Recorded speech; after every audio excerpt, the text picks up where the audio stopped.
Up YouTube, I'm Robert, and this is the B1KER Bar Podcast live stream. And man, I didn't even remember to move my mic over. This sounds like shit. What's up, YouTube? There we go. Let's try that again. Now, hopefully, you guys can hear me, and I'm going to go ahead and rant for a minute. So I was thinking today that as much as I'd love to tell you guys that I don't want to quit my job and be a full-time YouTuber, I would love to be a full-time YouTuber. And whether that means like just making like POV videos or just doing my podcast or doing a combination of the two or whatever it means, I think the first step for me doing that right now is getting people on Patreon. So if you guys want a sticker pack and you want to watch somebody like come to like be able to make one of those like those dreams come true, like what made me think about it was watching BKXE, like when his channel first came out. That was what was so cool, because it was like you got to live vicariously through him. You got to see him go quit his job and like start doing this thing that he was really excited about. If you guys want to see that with me, swing by Patreon. Seriously, you can do it for as little as $1. Get yourself some coupons, save some money, or you can do it for $5 and get some stickers, some extra content. That's the thing that I've been working on lately. I'm trying to do one video a week that is Patreon only video. And I think I was a little late on my video. I might've been 2 weeks last week, but at this point I have about 5 or 6 different videos up there that are all exclusive to Patreon, not like a long cut of another video that's on actually YouTube, just like only for Patreon people. That's $5 a month. And if you really want to stand behind me, man, there's a $25 tier, and that would be awesome. But anyways, I'm not forcing any of you guys to do anything. Everybody's out there working hard, making their money however they're doing it. And I feel like just with a little more support that I'm close. Man, I mean, we could build this empire together, right? If you guys don't want to spend any money, do me a favor, go by Instagram or Facebook, or whichever one of those two you use. There's a few people on Twitter, and follow me there. That's cool. You'll get to see some extra content for free. You'll get to know what I'm up to. Outside of that, if you want to support in a different way, but you want to get something out of it, you can swing by the B1KER website, B1KER, and get yourself a hat, man. Get yourself a shirt. I'm not making like a killing on that stuff. At the most, I'm making like $5, dude. So it's like you get a hat like the one I'm wearing right now, and you're throwing $5 my way, and we part ways or whatever. You get to rep the channel, and that's that. So you're not locked into anything. So I'm asking you guys for the support. I'm hoping to see it, and you're gonna have to just keep listening to me rant about it until either that happens or some like angel investor comes by and just starts sponsoring the shit out of the show. So we'll see what happens first, man. I have the most belief like in you guys. So we'll go from there. Let's go ahead and bring on this week's guest, episode 84, Mr. Tonka. What's up, man? Yo. How's it going, dude? It's going. You think I drove it home with that? I think you did. I don't know if you remember, but I think I was your first patron. Were you really? I think so. I feel like a dick for not remembering that, honestly. No, I think you started it up, and I think you wrote something on there. If I could just get one person to be a patron, I would consider it a success. Yeah. And I signed up, and I was like, boom, success. Now I should just quit. Here I am years later, still begging for money, man. Well, I appreciate you doing that, dude. I do seem to remember it now that you said that. So that's rad, man. You know, I was really thinking about that the other day when I was, you know the shit you come up with while you're climbing. Well, not really, because I live in Florida. So. Oh yeah, huh? Well, you remember the stuff I come up with when you're bonking and you're like kind of like wasting away, just keep pedaling and stuff. That's similar, I guess. That's it. Yeah. Yeah. I was just grinding up this freaking hill, and I was thinking about the channel growing or whatever. And it just really made me think about how exciting it was to watch BKXE go through the process when he started. Yeah, like I think It that's was, what man. like I think that's what really can like separated him from a bunch of us that were all doing similar stuff, you know? And that attitude he had was just like, it was like, I'm going full steam ahead. And Yeah. if I fail, I'm going to fail fabulously, or I'm Yeah. going to succeed fabulously. It's like, it was one or the other, and that was it. Yeah. Were you making content before him, or was he like were you another one of the people that was inspired by him? Yeah. I mean, I think I found Seth, like a week after I started mountain biking. I went my first time I went like off-road mountain biking with some friends.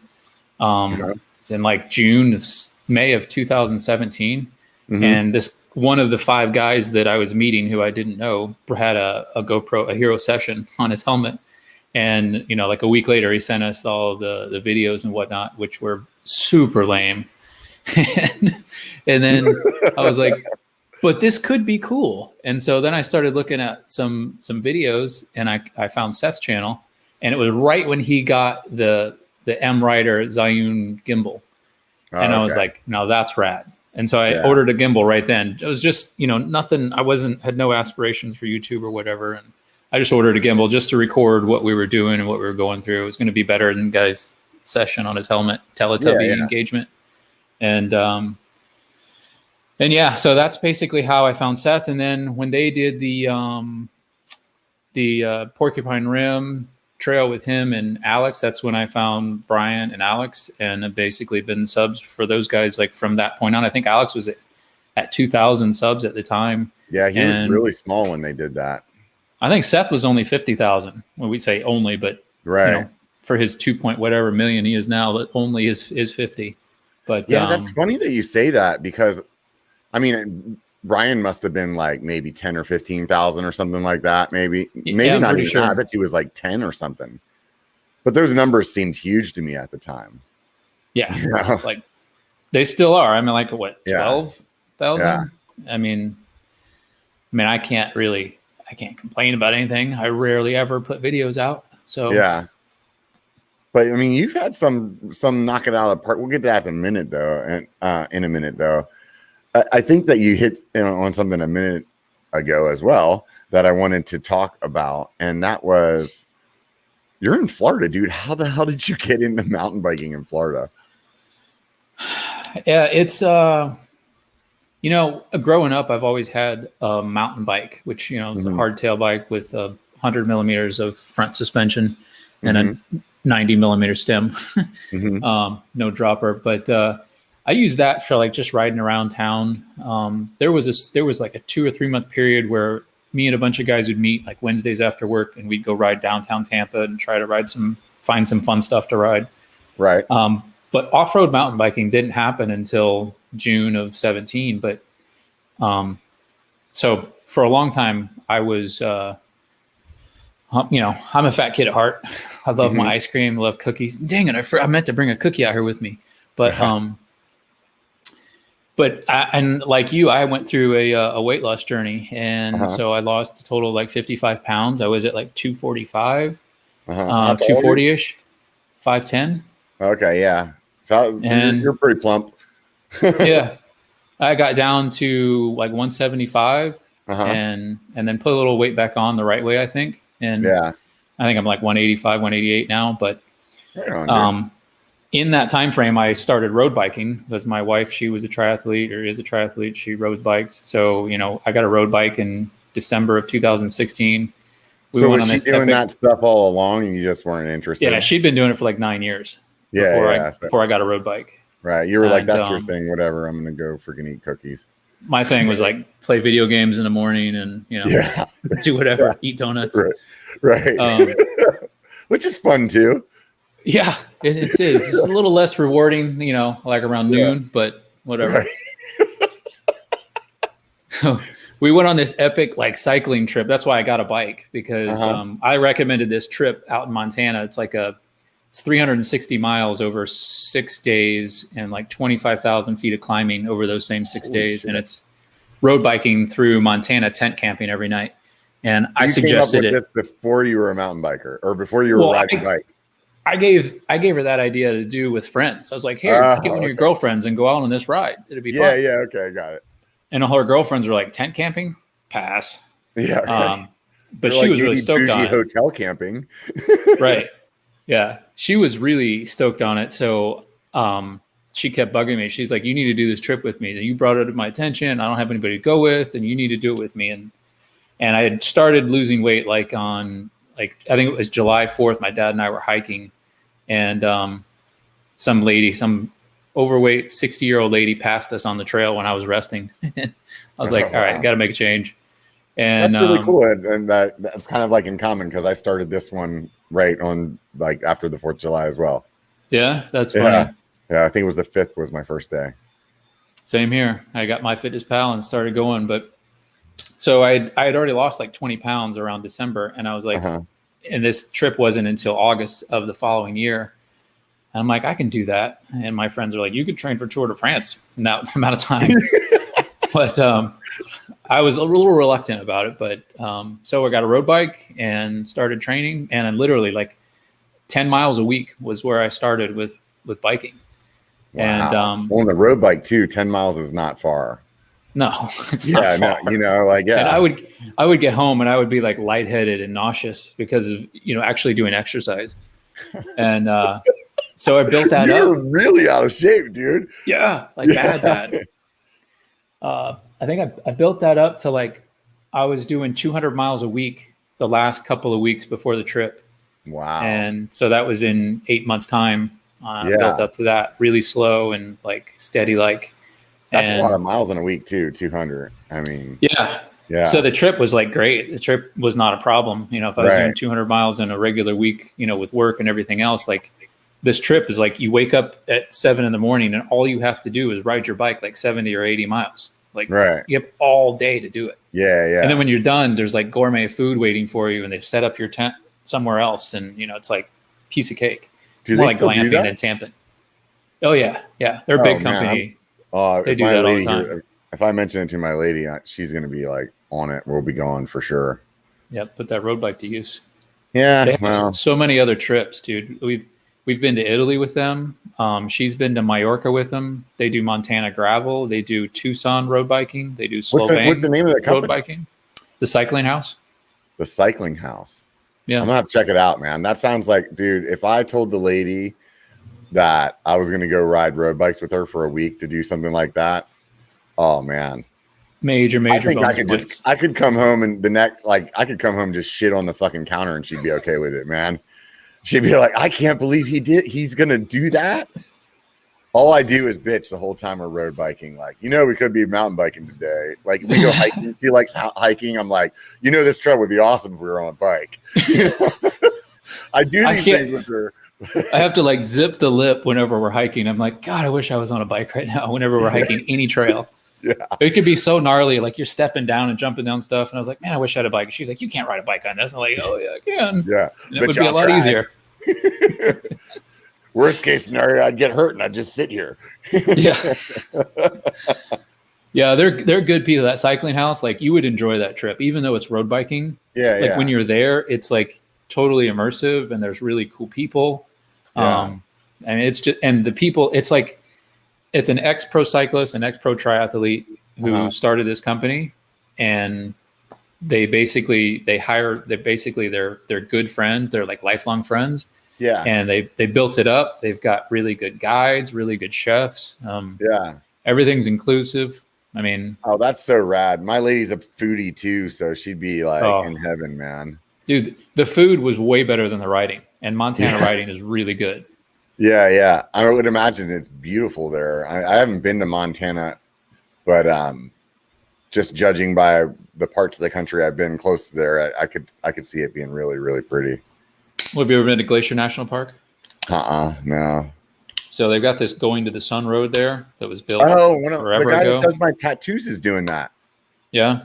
This so year. it's like, that's like one of the more brutal. It's the first day out. It's like an 11-mile steady 5% grade.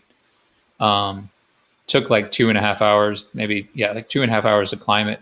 You get to the top, you go through the park. There's just like amazing views everywhere. Yeah. You're in a national park, so the road's small. And when you go in there, you go in really early, so there's not really any cars on the road. Yeah. So that part's awesome. You have to go in early because if you go in too late, they cut you off because there are too many cars. But yeah, then that's you get what on the my guy backside. was saying. He was saying you can't ride between like 10 and 4 or something like that because they too many cars going both ways. Only vehicles, yeah. And then he said, so what they're going to do is they're going to do like a moonlight ride. Ooh, and go up there. That'd be cool. I was like, oh, that sounds rad. Yeah. I don't know. If it was but a, I mean, a then full moon riding that would be rad. Huh? And with a full moon, riding that road would be super cool. Yeah.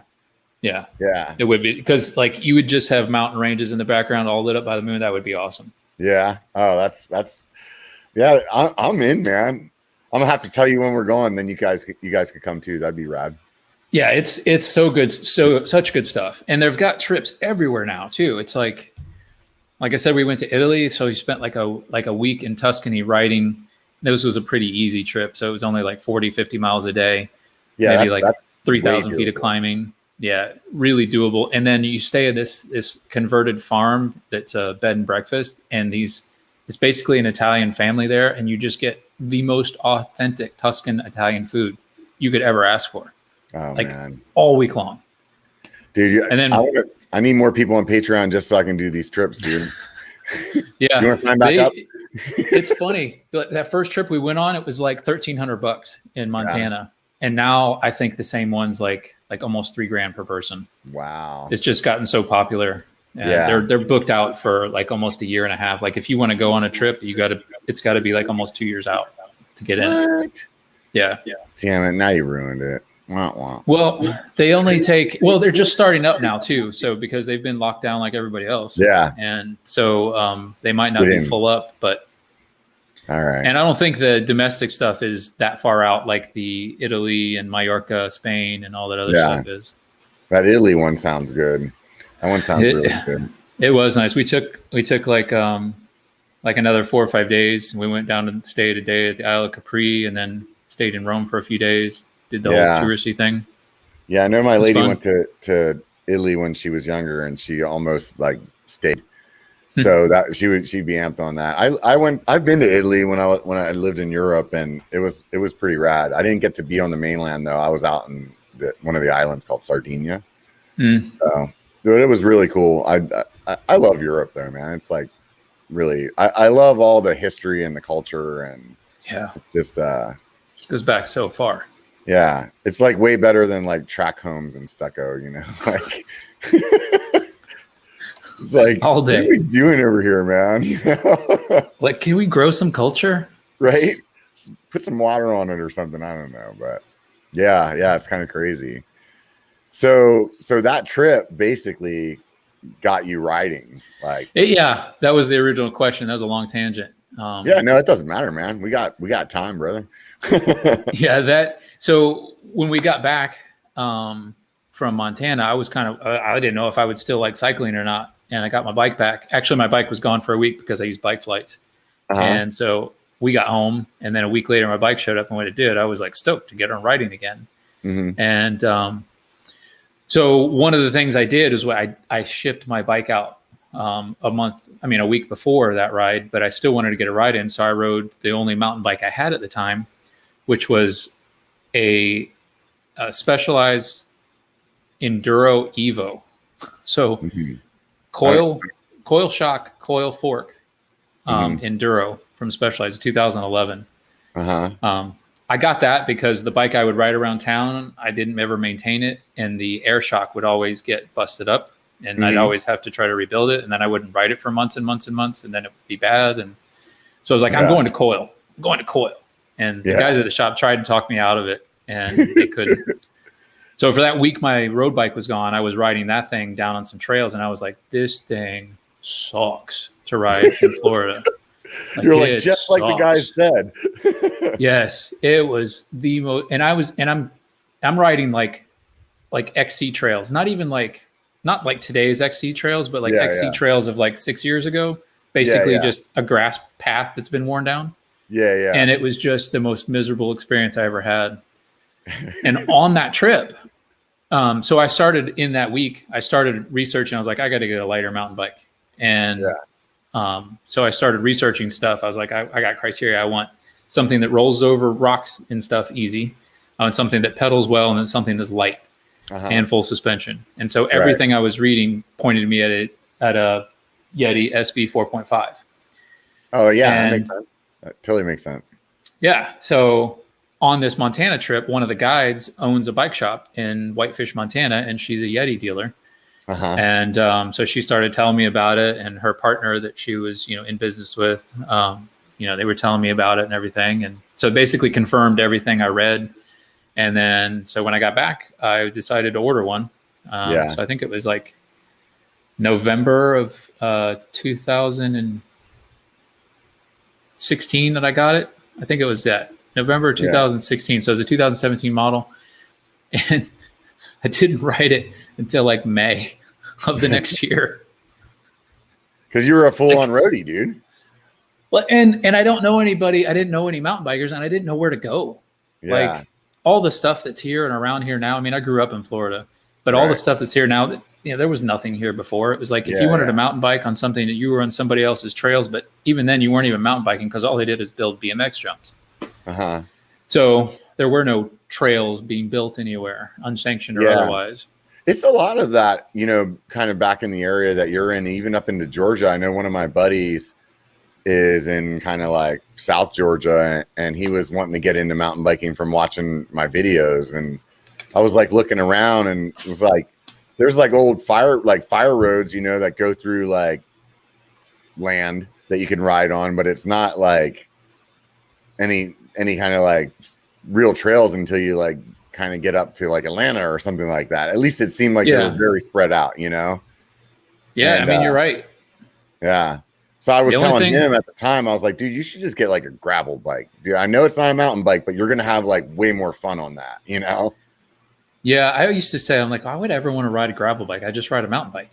But in places like that, a gravel bike just makes sense because you can at least go on dirt roads. You can go on single track, if you've got enough skills, you can ride Whistler with it. So, I mean, it's not like they're really, holding anybody back, especially for what they're intended for.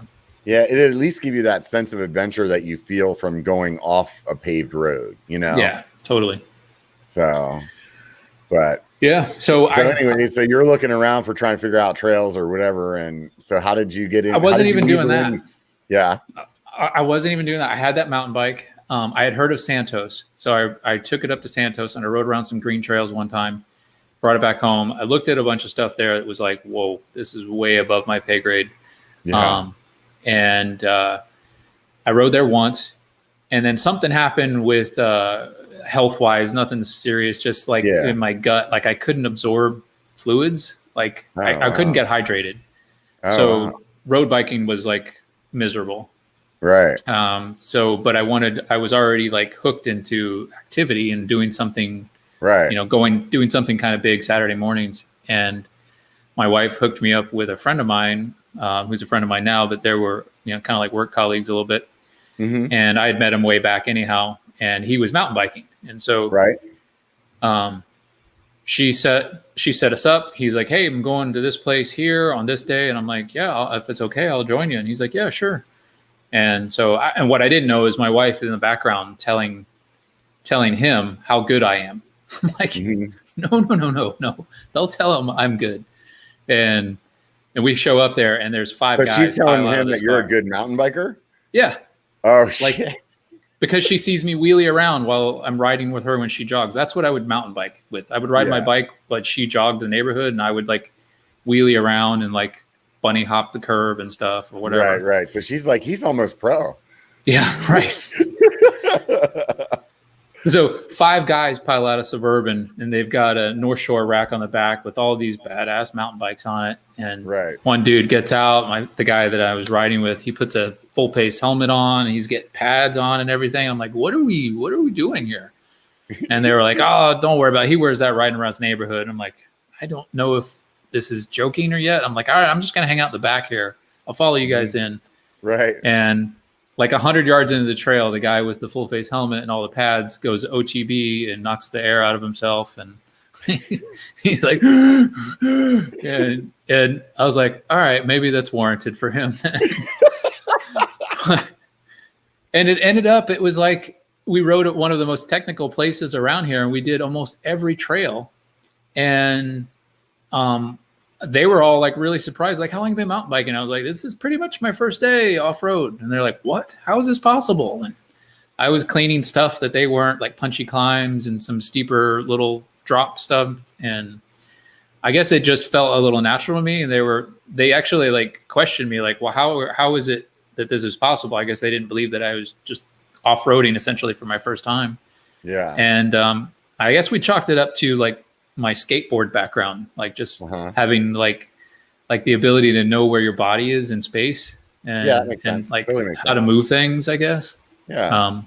So maybe that gave me a little head start. Also, like at that point, very accustomed to riding a bike and shifting and braking, and like, even though road biking is not a direct correlation to mountain biking, there is a lot of things that a new mountain biker typically is tripping about, like shifting and hitting the dropper or putting their weight wherever, cornering, all those things, and I think so you kind of had a really good foundation to kind of build off of. And I would imagine the skateboarding part probably maybe took a little bit of the fear factor away of like, hey, I'm going to roll over this.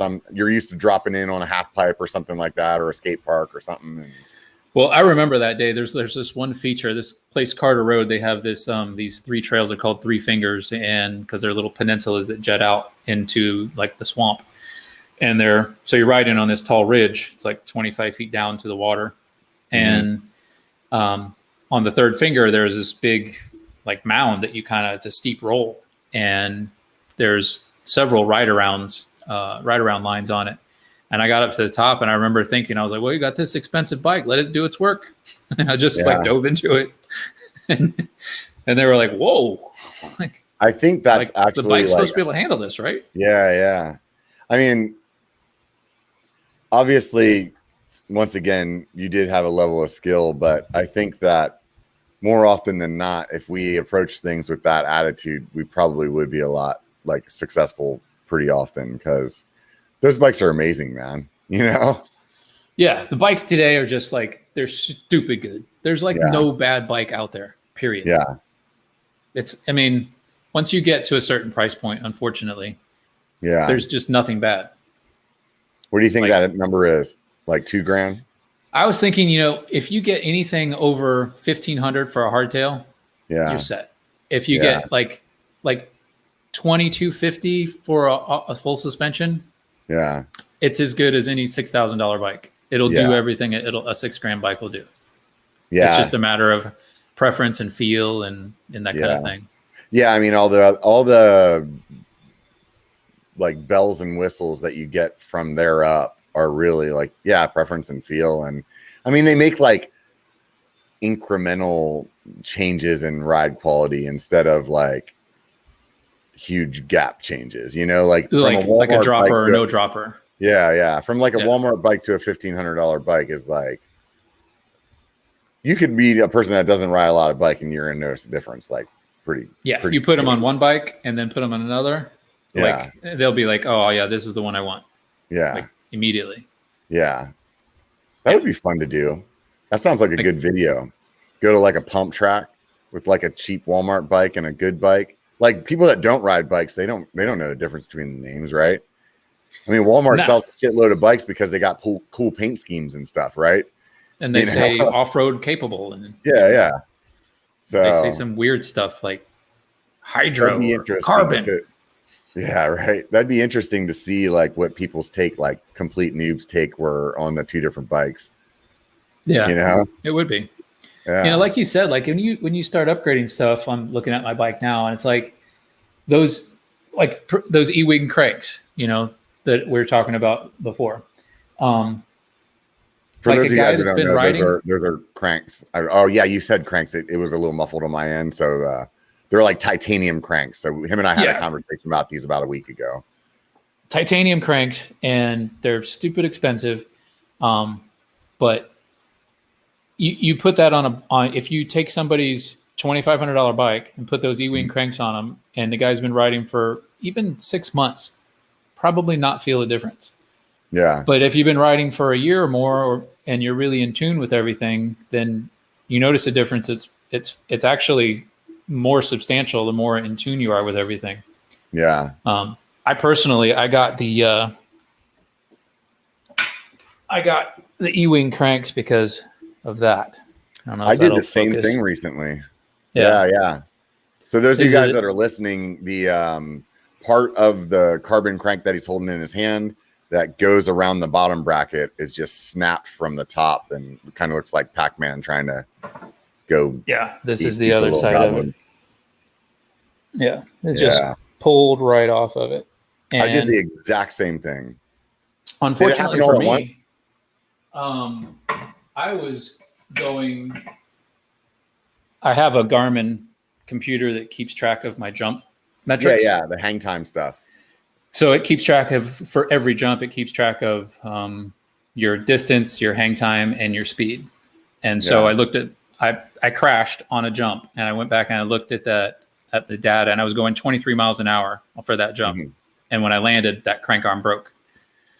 And that was pretty sobering because I have a buddy who's broken 2 sets of XX1 cranks, and he's not a hard charging rider. I wouldn't say he does as big a stuff as I was doing, and he's broken 2 sets. And I was like, I just brushed it off because he sweats so much. He's always got to wash his bike. I'm like, it's just your sweat eating everything. And here mine broke, and I was like, man. And so I'm like, nah, no more carbon cranks. And I mean, I like carbon bikes. I like carbon bars. But I tell you, if I have a carbon bar that just snaps for no particularly good reason, I probably won't have carbon bars anymore. But I'm trying to push that out of my head. I can tell you right now, my carbon bars look like you gave them to somebody's dog and he chewed on them for a while. And all my friends are like, dude, you should replace those. And I'm like, dude, they're fine. And so the day when they break and you guys are like, man, what happened to Biker? He hasn't made any videos in a while. And that's probably why. But that scared me a little bit. Like I got on my other bike that had carbon cranks on it too, XX1s for that matter. And the next week I rode it, and every time I did that same jump, and I was like I was actively trying to land softer all the time. Yeah. And I was like, I don't want to deal with this when I ride. I got too many problems when I ride. I don't need another one like that. So that's what messed me up, man. When I separated my shoulder, my fork failed. And dude, it took me a couple years, honestly, to be back to the level of confidence that I'm at now of like trusting all my gear, you know? Yeah. Because I never before that ever considered that there was a possibility that my gear could fail. You know, it was always like in my head, like the reason that you're going to crash and get hurt is because you're doing something that you can't handle. You know, you're out of your league. You fucked up. You slipped your foot, or you know what I mean? Like those were all the reasons that I thought of why I would get hurt. I never thought like your crank could break, your fork could fail, your handlebars could snap. Like never thought about that, you know? Yeah, totally. Like before those cranks broke, I was going through like a spell. I was like waiting for the third time to crash because I crashed twice before that. I was like, I know they come in threes, so I'm waiting for it. And after that day, I was like, hey, look at that. It wasn't my lack of skill or my mental mistake that caused the crash this time. It was a mechanical failure. And I was happy about it that day because it wasn't me. And then as time wore on a little bit, the next week or so, I was like, well, what else is going to fail? Like, right. Probably these XX1 cranks. Right. Yeah, I'll mess with you, man. When mine broke, I don't know what exactly happened when they broke, or like what led up to it. But I remember through the ride that I kept hearing this like kind of like a noise. Like I knew there was I couldn't figure out what it was though. And it was like when I was like hammering on the pedals, so we did this like downhill section. And then after that, it was like this kind of like chill stuff that we were doing. And I would hear it like whenever I just start like getting on it. Right. And in my mind, I was thinking like, Oh, it's like the bottom bracket. One of the bearings just gave up finally, or something like that. It's kind of what it sounded like. And we did this, and I'd say that happened about 2 miles into like a 10-mile ride. This little loop that we did. And right at the end of that ride, the last like mile and a half or so is all this downhill run, just super fast, right? And I remember going off of like a little drop or something like that. And I remember hearing like the crack, like something like almost the sound that it makes when you get a big stick in your spokes and you break a couple spokes, like that kind of noise. And I knew that right after that, there was this little like foot and a half drop. And I remember thinking to myself, I don't know what that was, but that didn't sound good. I should take this drop like easy. You know what I mean? Because still on the PR that you're trying to get right now. And let's just see what happens. And when I went off of it, as soon as I landed, my foot just hit the ground. And my crank looked exactly like what you showed. You could see the metal underneath it. The top was blown out. I think Is it a SRAM crank? Yeah, it was. I thought I had it hanging up here too. I'm trying to see. Yeah, they weren't. Mine broke. If yours broke exactly like mine broke exactly like my buddy's 2 other sets of cranks did. And SRAM warranted both of his. Yep. Yeah, exact same thing, man. They warranted it. They warranted both of my friends, but they didn't warranty mine. And I'm like, I was like really, really wanting to go on a social media rant about SRAM. But I decided not to. I was like, you know what? Just alleviate the problem. I got those E-wings now on both my trail bikes and don't have any more money. So problem solved. At least my crank problems are. What are they? They're like $900 or something, aren't they? $800-900? Unfortunately, yeah, they are. Yeah. And I wanted to get like a discount from them because now I've got, I guess I started it, but I didn't sell them all. Another friend of mine who works at the local mountain bike shop sold them all. But we kind of planted the seed together, maybe I'd like to say. But now I think we've got 1, 2, 3, 4, 5, 6, 7. They've sold like 7 or 8 sets of those cranks, maybe even more, maybe 10 sets of those cranks since I've got those. They should have hooked you up. They're going like that they hotcakes. didn't. Like, did you told them that, like kind of your social media status, or you were just like, hey, I'm some dude, I want a discount? No, like, I bought them directly from Cane Creek. And so I didn't really ask for anything. Everything was still like in short supply. And so I get it. It's like right now, there just aren't really any discounts to be had in the bike industry. There's so much demand and so little supply that there's no real incentive for them to give anybody any discounts. So I was like, whatever. Plus, I didn't want to be a slave to them on social media or anything like that. Yeah, should have just been like, you know who I am. You know who I am. That's funny. So, they're like, they'd be like, no, I don't. So the people that are listening have no idea that in the background you have like 2 Yeti frames hanging on the wall. Before we get into those frames, like, what is it that you do that you just got like dentist bikes hanging on the wall as art, man? What's your day job? Well, they're all broken. They've been warranted. So they're not just like, I didn't just upgrade my bike and just keep that frame. Right. Any working Yeti frames that I have upgraded from, I have sold and used that money to fund the next build. So like anybody else. Disclaimer. So, the 4.5, I didn't break this bike at all. The front triangle along the head tube. And we figured out that somebody at Competitive Cyclists or some other online retailer maybe they had somebody green building the bikes, and when they pressed the headset cups into the head tube, they were maybe getting them crooked, and they were causing some stress cracks on the head tube. And so Yeti warranted that through Competitive Cyclists. And then so the they rear didn't triangle make you cut it up in pieces or anything, though? Or is it? Well, they asked me to send it back. Yeah.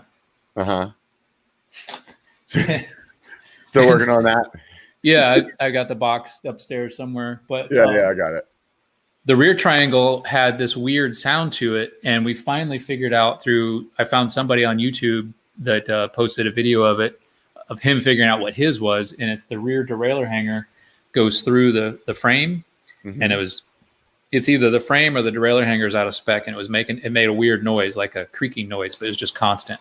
And so they gave me a new rear triangle for that. And yeah, they were like, just send it back so that, we make sure that nobody uses it. And I legitimately forgot to send it back for like 3 weeks. They sent me an email and I'm like, oh my gosh, I'm so sorry. I'm out of town right now. When I get back into town, I'll send it.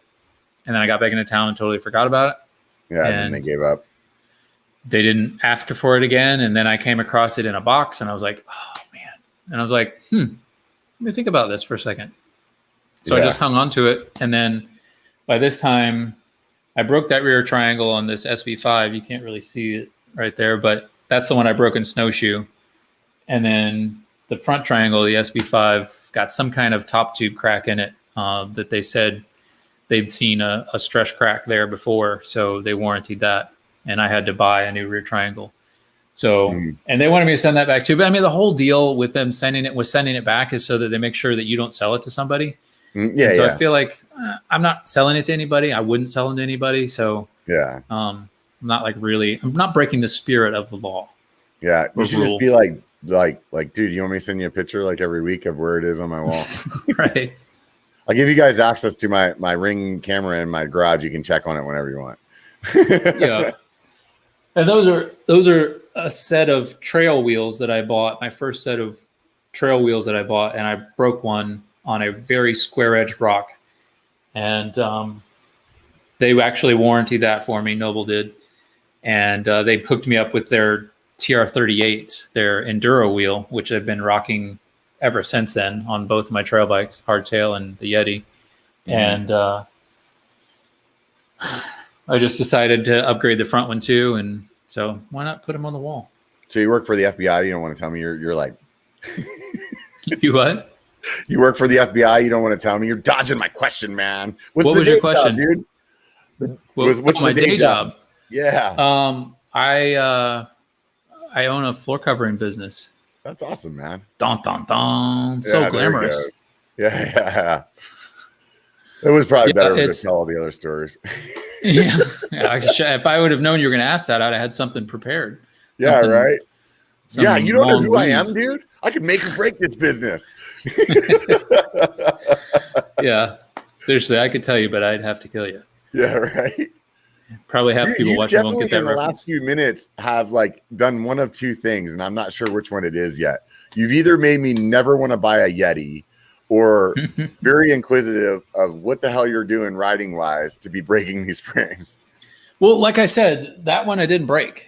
Yeah, like, I didn't break. But you said the rear triangle. Oh, you said the rear triangle was out of spec. But the SB5, the SB5, I threw against a hard rock at Snowshoe Bike Park, so I broke the rear triangle, basically. Yeah, in the middle of an OTB. Yeah, and then there's a chance that the front triangle could have been caused by a crash. It was briefly on Alex's channel when we were riding a place called Drunken Monkey, and we found this brand new cool jump, and we were like, let's go back and hit it. And we were like, let's take it easy. And we're like, okay, great. And I proceeded. This is the day I learned about the shape of jumps and how they affect you in the air. This was a hard lesson. I overshot the jump by like 7 feet and landed on the front wheel. I rode on the front wheel for a little while, and then was going to a tree. So I tried to not save it anymore and jumped off. But the inside of my ankle did hit the top tube pretty much right where it's cracked. And my ankle hurt for like 2 months. So there's a chance that my ankle broke the top tube on the. So your ankle is like legitimately harder than carbon. Possibly. Yeah. That's the theory. Like if you ever need to like hammer a nail in, just freaking use your ankle. I see those Muay Thai guys. I'm like, oh no, right? Thank you. Dude, I can't even walk to the bathroom across the carpet floor with no socks on, dude. So like, I always say, like, if I was an Indian, I'd be like Chief Sissyfoot, dude, or something like that.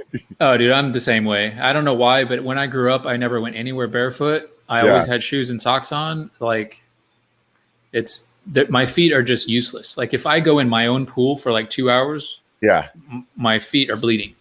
Yeah, I think I was 30 before I had a pair of flip-flops, dude. It was like, like always shoes and socks, man.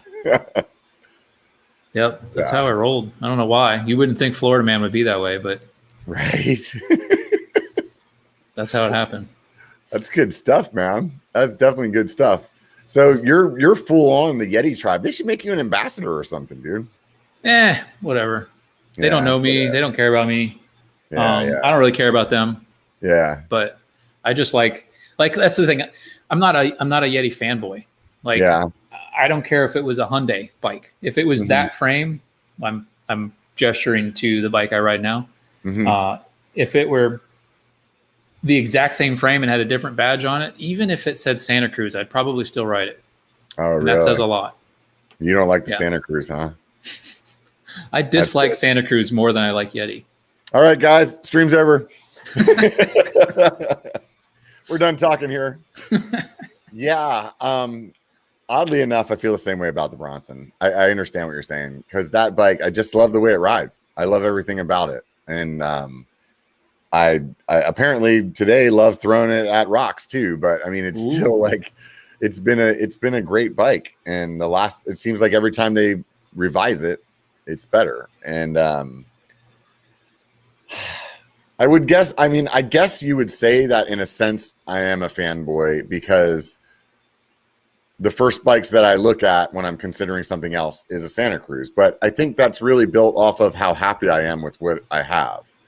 And if I got on another bike that just blows my mind, then I'm fine with buying that. It's definitely not like that's the only thing I want to buy, but it's like when I bought my Chameleon, I wasn't seeing other hardtails that had what I wanted out of it, and it was like, well, guess I'm going to be a Santa Cruz fanboy, or whatever. So like, I really have my heart set on buying a short travel 29er, and I feel like that's the bike that's going to get me away from Santa Cruz. Because I mean, I like the tall boy. I like what I see with it, but I'm really curious about that Yeti, that short travel Yeti. What is it, like the 115 or something that they have? Yeah. It's like a brand new one. That one. And I'm also a guy that buys bikes on like what color they are. And I think that white just looks so sick. That white does look sick. Yeah. I wanted to like that bike just because it's white, but yeah. I built a white bike like probably what would have been before the channel. So it was at least like 5-6 years ago. And I loved that thing. It was just like, it looked so cool. Yeah. And I really am interested in that Revel that I don't remember. I always forget which model it is, but the one that Semi Sendy has, it's like I think it's Rascal. That one. And the tall boy. There's another one too that's on my short list. I can't think of what it is right now, but so with that being said, like I think there's a pretty good chance that is one of those bikes, one of those three. You know what you might want to add in the mix? What's that? Is the Pivot Trail 429. Okay. Yeah. I think just by the name of Pivot that I'm interested. I'll have to look at it, see what their colorways are. The Switchblade would be on my short list if the SB 140 went away. Or they revamped it and it sucked. The Switchblade would be probably what I would get, and I would run it in mullet configuration. Yeah. Is the 140, is that 140 in the rear? Is that why they're calling it 140? I don't know how Yeti does theirs. Okay, so then the fork is that 140 as well? Nope, fork's 160. Okay, so it's I think what I want is, because of riding the Chameleon, I realized how much I loved riding a bike that was more equipped for a lot of the trails that I ride. Not every one of them is a Bronson trail. You know what I mean? Right. Yeah. And I really enjoy that like responsiveness and the like poppiness and the like also the added challenge of not having the extra suspension to just freaking like steamroll shit, you know? Yeah. And, but on the hardtail, there's some amount certain, like there's a level of chatter that all of a sudden my 40-year-old back is like, go fuck yourself, Robert, you know, like this is not what you're doing anymore, you know? And so that's the part where I'm like, okay, I want to build a bike. I'll put a 140 on the fork, just like my Chameleon. I love it. But I just want a little give to like where my back's like, all right, we can do this more often now, you know? Yeah. Well, as you know, you may or may not remember, I have a steel hardtail myself. So I've got 160 fork on it. And I always tell people it's like a dirt jumper in the back and an enduro bike in the front. And it's a lot of fun. And, you know, I mean, I everything you said about it is one of the reasons I love, it's all of the reasons I love riding the hardtail. It's like, you get up and you just pedal and all the power is instantly there. You don't have to, it doesn't seem like you have to try as hard to get the same amount of speed. That's the big thing, dude. I have teaches you. Go ahead. Yeah, go for it. It teaches you, you know, smoother lines because you're trying not to get bounced off the pedals, so you're looking for those smooth lines, and it just I feel like it made me a better rider for sure. Like riding that thing around. 100%. I think I like it on the jumps too because it's you don't. It takes a little while for me to transition from the full suspension to the hardtail and like jumping and whatnot, and it takes me like half of a ride to get there, but after that, the hardtail is just super consistent because you don't have any rebound timing that you're dealing with coming off the lip. So I dig it. It's a lot of fun. I mean, I have a local run that until just recently, I mean, it's not a like super gnarly run, you know what I mean? But it's got its sections where you're cooking pretty fast or being pedally, and then it's got its sections where you're going through some chatter, like a little bit of chunks, you know. And my PR on that trail for a long time was the exact same on the Bronson as it was on the Chameleon. And right now the Bronson's only like I think 15 seconds faster.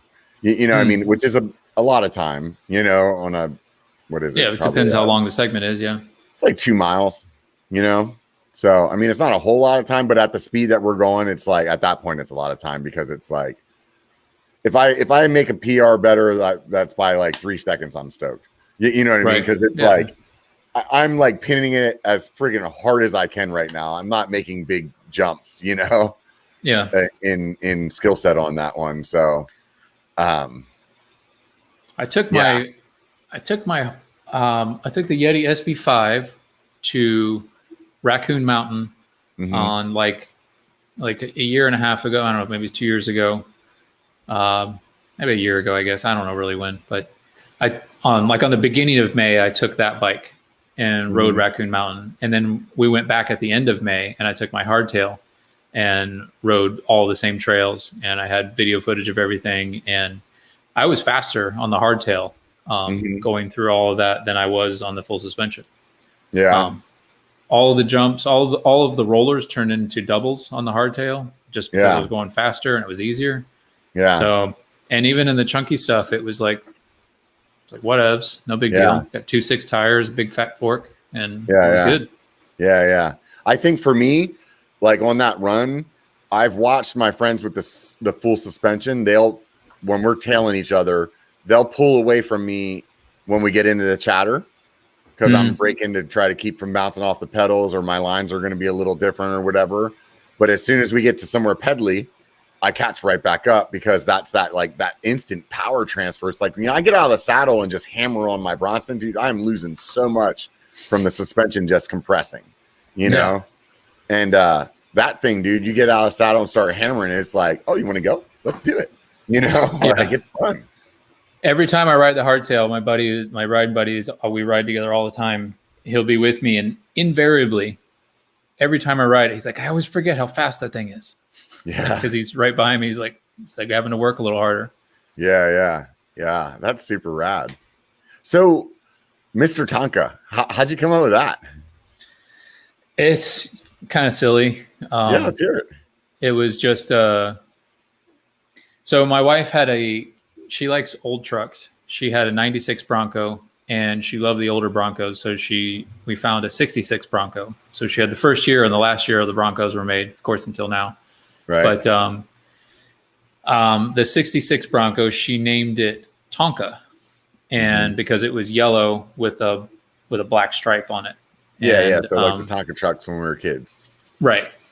And so she named it Tonka, and it ended up being somewhat temperamental. So I don't know if you know anybody like women that name their things. Like she names all of her bikes are guys. They're all like everything she names, like her cars are boys, her bikes boys, or whatever else. Yeah. And so because that Bronco was temperamental, it was Mrs. Tonka. And it was Mrs. Tonka? Yeah. So it was she named that one a girl. And so then we got rid of that one and she got another 66 Bronco. And this one was beefier tires. It wasn't temperamental. It was like a stud. And so she named it Mr. Tonka. And sometime later, I was probably trying to, must have been like a chat room or something like that, or like a forum. That's what it was. It was a BMW car forum. And I was looking for a login, and it was like, nope, taken, nope, taken, nope, taken. And so I put in Mr. Tonka, and it wasn't taken. And I was like, score. And then so every time I needed a handle and a place that was like usernames were all taken up, I typed in Mr. Tonka, and it was always available. Yeah. And that's how it happened when I created a YouTube account. It was like, you just typed in Mr. Tonka, and it was like, you're you're tried Seth Bike Hacks. I tried BKXE. None of them were working. Which we should talk about that. Like, why isn't there another Seth Bike Hacks channel already? Right. Oh, because he renamed his, huh? That's actually a pretty damn good idea. I'm changing my name. I mean, just on the like to-do lists, change channel. Right. I mean, they do it with the websites all the time, right? Yeah. It's like just misspell the word by one letter. That way you go there. You know? Every time I try to go to Pornhub, I get this friggin' stupid. No, maybe I'm kidding. Maybe I'm kidding. Yeah. So that's all it was. I mean, and it just kind of stuck. And for a YouTube channel, it just, I put like zero thought into it. I just needed a username. And I was just uploading some videos to send to like family or something like that. And I just needed a username, and that's all it was. And then when the manual machine video came out, I just uploaded to that channel, and then that was it. So what was the, I mean, essentially that was the channel that was the video on the channel that, like, I would guess, I don't know if did you have mountain bike content before that? Only from like really lame writing that I did with that gimbal. Yeah. Okay. You know, just recording some of the trails and like terrible at cringy editing. Yeah. But, yeah. We all look at our original videos like that. I think, in my mind, like that was the video that made you a mountain bike YouTuber. You know what I mean? At that point, it was like, yeah. I mean, I guess how could you not? I mean, how many views does that thing have? I don't know. I think it peaked just under 400,000 or something like that. Yeah. So I mean, and you were one of when I wrote the like little bio for the show. Like you were one of the first channels that like I think did one very successfully. Like I was the first one to do it. Period. There was no other manual machines at the time? Really? There was no such thing as manual machine at the time, except for I think it was, I can't remember the online publication is where I saw it. And I can't remember what it was. There's some online mountain bike publication. And like I was searching for something and you click on it, be like, oh, that's not what I want. But then it showed this older lady doing a manual in this wooden contraption. And so I clicked on it and it took me to a little article where it talked about this guy, Steve Andrakis, I think it is Steve Andrakis. Anyway, he built a manual machine and he had pictures of it. I mean, built it with scrap out of his driveway.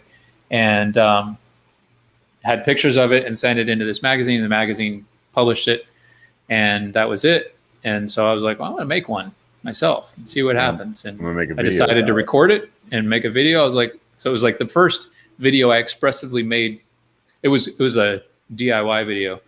Yeah. Terrible DIY video. You were going for a DIY channel and you ended up being a freaking mountain bike YouTuber. What the hell?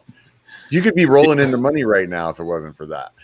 It's so funny because I put it up and it had like 7,000 views or something like that in a week or two, or I think in a couple of weeks maybe.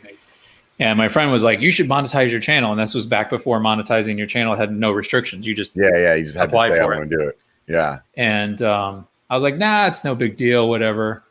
And I was like, it's like, if it takes off, I'll wait, let that one go. Nobody has to watch ads for it. And then, once they get more popular, then I'll monetize. And yeah, I'm like, damn, I should have monetized. Probably would have made more money with that one video than I have all the rest of them. Yeah. Right. Probably would have made more money on that video than I've made on my whole fucking channel. Well, like we've made such a small amount of money on my channel that my wife, who's CPA, she's like, whatever, talk to me when you get to here. Yeah. Yeah. She's like, yeah, I can only imagine. I honestly this is another thing I blame. Well, everything comes back to BKXE. I blame BKXE for making people think that you make more money in mountain bike YouTubing than you actually do. Because where are you getting the money, Brian? Yeah. How are you traveling so much? I talked to him about this, and it's not that he did it on purpose, but I think because he was very, very clear about him having like a nest egg saved up, and that that's what he's living off of, and it's going to be a while that he's just like bleeding money and he's not making any money. But he quit a good job at 5,000 subscribers, and people, no matter what you say, even if it's coming out of your mouth, that's what they hear, and they're like, oh, well, 5,000 must be enough to at least quit your job. Yeah, you can support yourself with 5,000 subs. Yeah, and it's so far from the truth. So far from the truth. Yeah. Like even because I have a handful of videos that the views are not indicative of my subscriber count. Yeah. They're much higher than what would be indicative for my subscriber count. And even with all of those extra views, even if I had monetized for that other video, I mean, we're talking like $2,000 over the last 3 years, maybe. Yeah. Yeah. What is that? Yeah. I can make one house payment for 3 years of work. Yeah. There's definitely, you don't get into this for the money. That's for sure. Yeah. I mean, but Brian did though. But he had a plan. Like you said, nobody knows about this plan. And his plan didn't start with mountain biking. His plan was starting with he had a very generic plan. I want to find something that I can do that would allow me to live the life I want to live, basically unrestricted. And so he thought, that's when he got into the sprinklers reviewing and whatnot on YouTube, and all the while writing code for pots and pans and whatnot. But it's, he had been saving, like he said, and that was part of his plan. And then he realized that I think the YouTube thing would work. Yeah. I think he got the idea that it would work with the sprinkler system deal, but he realized his audience needed to be bigger. Not that mountain biking is the biggest audience, but once he saw, it's actually in the millions. I mean, it's obviously in the millions. I mean, if you would have told Seth back when he was at 50K that he'd be in the millions, I don't think he would necessarily believe it. I don't know, dude. That dude's a little freaky. He's on a different level than most people with this thing. Yeah. So anyways, I digress. I'm sorry. That's all right. I'm just saying, just agreeing with what you said, Brian had a well laid out plan and prepared for it to make that transition. And like you said, nobody knows about that, or those who do know about it often forget about it and think that you just support yourself with 5,000-10,000 subscribers. Yeah. Yeah, it's crazy. I mean, I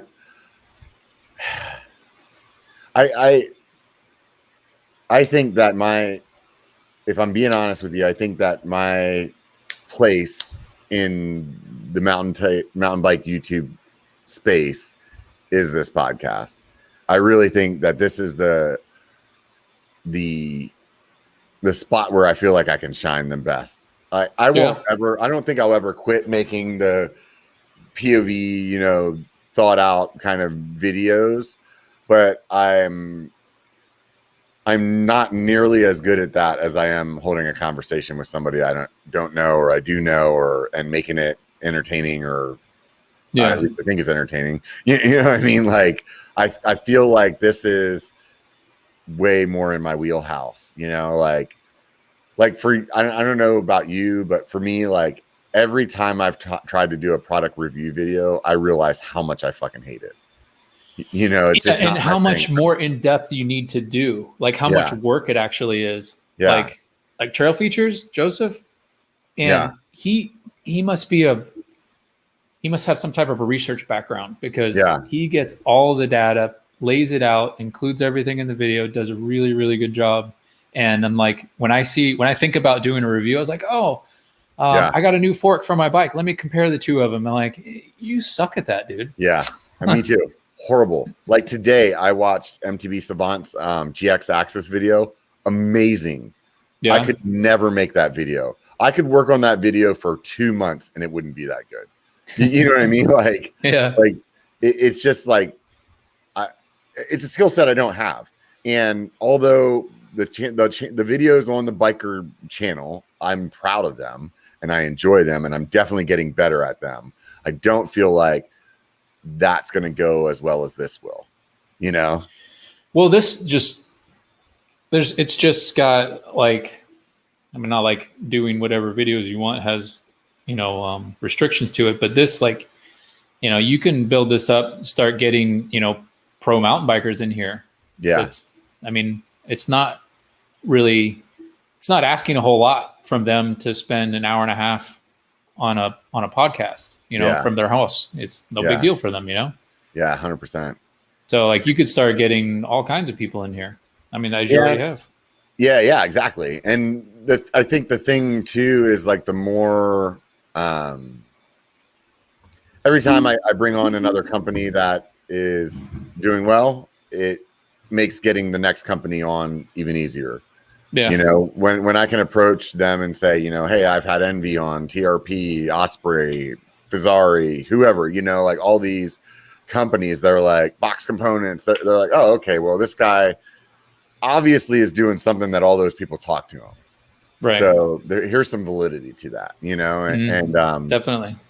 I think the other end of it too, in my mind, as far as like the monetizing side of it, is on a podcast, you can, at least I feel like I could have like a sponsor ad from like anybody.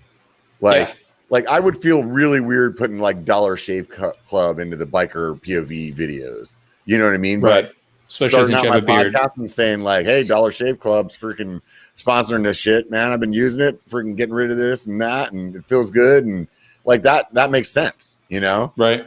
Hey, I played this app, this stupid freaking pop the bubble game, and I had a lot of fun doing it, and go download it. You know what I mean? Like, yeah, I feel like with the podcast, that's very like, you can talk about almost anything in your sponsorship kind of deals.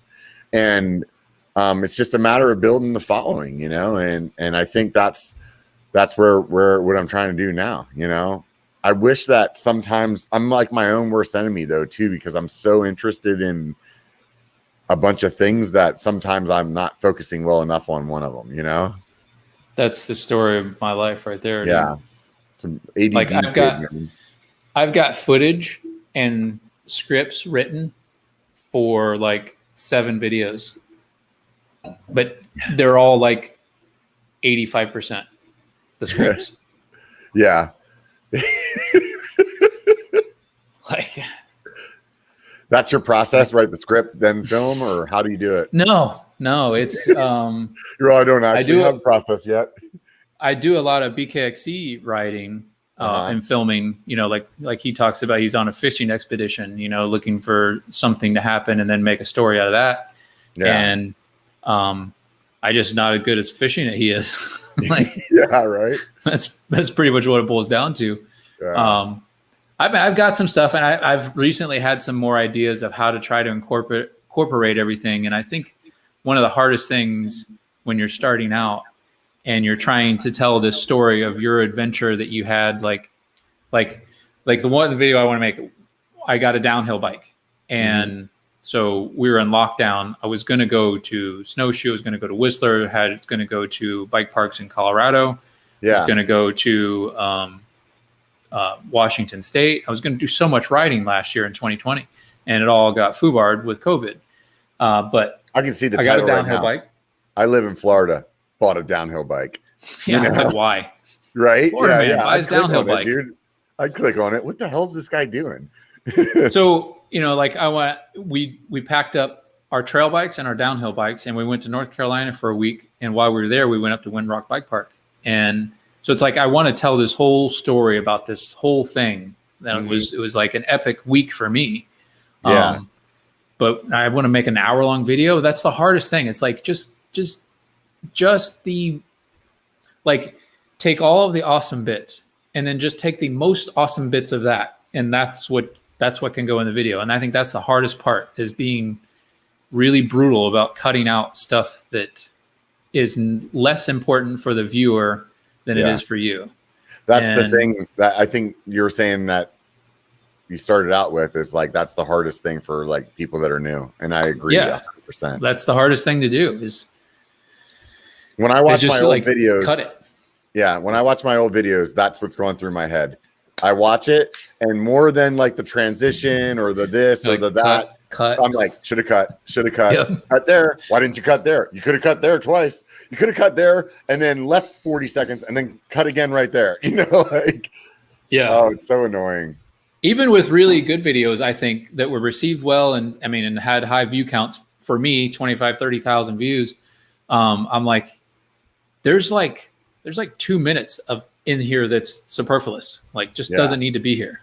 And but I think that's the process. I don't think you just realize that coming into it and are able to execute. You have to go through that process of making and publishing. And my video that I did in Arizona last year when I went to Sedona, I had this conversation with the owner of Eminent Bikes, and to me, it was pretty interesting, and I was really interested in the bike at the time, and I demoed it the whole time I was there, and I thought it played well with the video.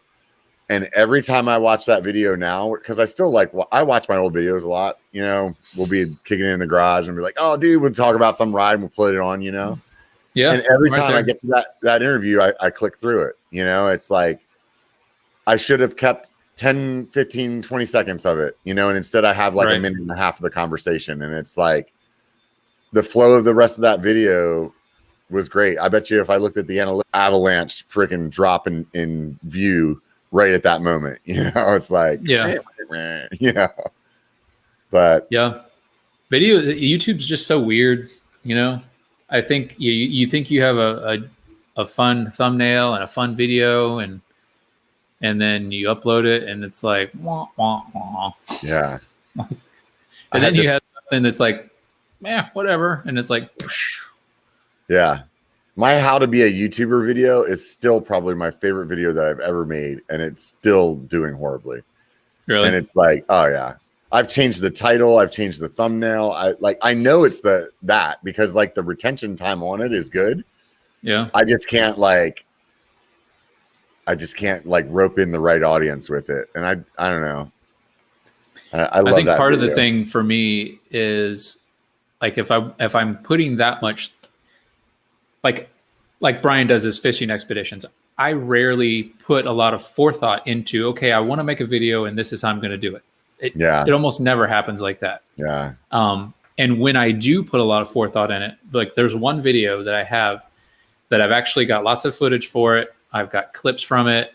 For it, it's all good. And the script's totally written, and I've got I've got shot list on there and really organized with it. And it's just so much work. Like it's nice and organized and all that other good stuff, but it's just like this is actually work now, and I just have a hard time getting it together. I still need a couple of more things on it, but it's actually would be my last manual machine video. Oh, nice. Yeah, just one more dip in the water. Yeah, I agree with you. I mean, that's the same reason why I put out content like once a month on the Biker channel, because the better that I get at editing, the more polished that I want the video. And instead of becoming faster at what I do, it just keeps taking longer because I'm putting more effort in, taking more B-roll, taking more time to write a script, taking more time to find the music or whatever. And I love the endorphin high of watching a video get views and people commenting on it. Like, it feels so freaking good. Yeah, when it's well received. Yeah, there's no way I'll stop because of that. But like you said, it is definitely the reason that it takes so long is because it's work. And that's why, like, the podcast, I really enjoy the podcast because it's, at least for me, it doesn't feel like as much work, you know? And it's organic, it's fresh. Yeah. It's like the conversation flows. Yeah, I just get on here and talk about stuff, you know? And like the hardest part really is like, is finding the people and like herding the cats to get them on and, you know, making sure that all that's like played out. And other than that, the rest of it's pretty simple, you know? And for me, I'm not a person that needs to like have a big list of questions or whatever. Like I know other guys I talk to when they're like, I don't know how you get on and just live stream for like 4 hours, Rob. They're like, it like, I'd be crazy, you know? And I'm like, I don't know. I open up a beer and I just start talking. And my first like 40 seconds, I'm like, don't even know where we're going to go, you know? And I'm like, this is not going to last very long. And the next thing I know, it's like 2.5 hours later and there's like 4 guys on and we're just like talking about whatever. And Shane's singing a song, you know? And like, it's like, oh my God. Okay. Well, that's how it happens, you know? But yeah, that's funny. Yeah, that's definitely not me. I can't do that. I would have to, like, if I were doing a podcast with somebody on there, like I would have a long list of questions and topics and things like that. I would have to do homework before it happened. I have this, which reminds me what to say in the beginning of my intro, because a lot of times I forget, like after the fact, I'm like, dude, you just built that new hat and you're supposed to be telling them about it. And you always forget. Because I just get excited. I want to talk to the person that's on, you know, I'm like, so that's the only thing that I write down. And other than that, I keep this next to me because sometimes somebody will be talking about something. I'll come up with a great question. And I'm like, so forgetful that if I don't write it down, then I've found out that I'll forget. And then I do this, like, you know, where I'm spinning the wheels trying to remember what it is. And I feel like that's boring for people to listen to. So I try to write the question down. Yeah. But that doesn't happen very often. I would have to. Yeah. Because I keep telling myself that, nah, dude, I don't need to write it down. I always remember. And then it doesn't work. Hey, is the stream okay? Like on my end, on the YouTube window, I got a black screen. Just make sure it's okay. Yeah, I don't know. I just saw Shane. Somebody popped up a new comment at 6:18. That was like a minute ago. Okay, cool. I have no idea, dude. All right. Screw those guys on YouTube, man. We don't care about them. Especially that guy, Shane. He's such right. He causes such shenanigans. Right? All the time doing shenanigans. So, what's the goal, man? What's the goal for the channel? Because I mean, you're really doing it on like it's just fun thing for you, or? Man, I tell you what, it hasn't even been fun for a while. But it's not that YouTube hasn't been fun. It's just that life has gotten a little serious, I guess. Mm-hmm. Like in March of 2019, my dad passed away, and I'm sorry, man. Yeah, it sucks. My mom, who's 81, she's got Alzheimer's and cardiovascular dementia and one functioning kidney, and so I've been having to do a lot of stuff, taking care of her finances. My siblings are all helping out, and you know, so my one of my other siblings is he's got cerebral palsy, you know, so he's been handicapped his whole life, and he's married to a handicapped woman. they live at my mom's house. And so it's just, there's a lot to sift through, a lot of planning to do, estate planning and whatnot. And we've just been dealing with it. And on the top of that, the guy that wrote up my dad's trust screwed it all up. And we had to go to court over a bunch of stuff. And oh, that's horrible.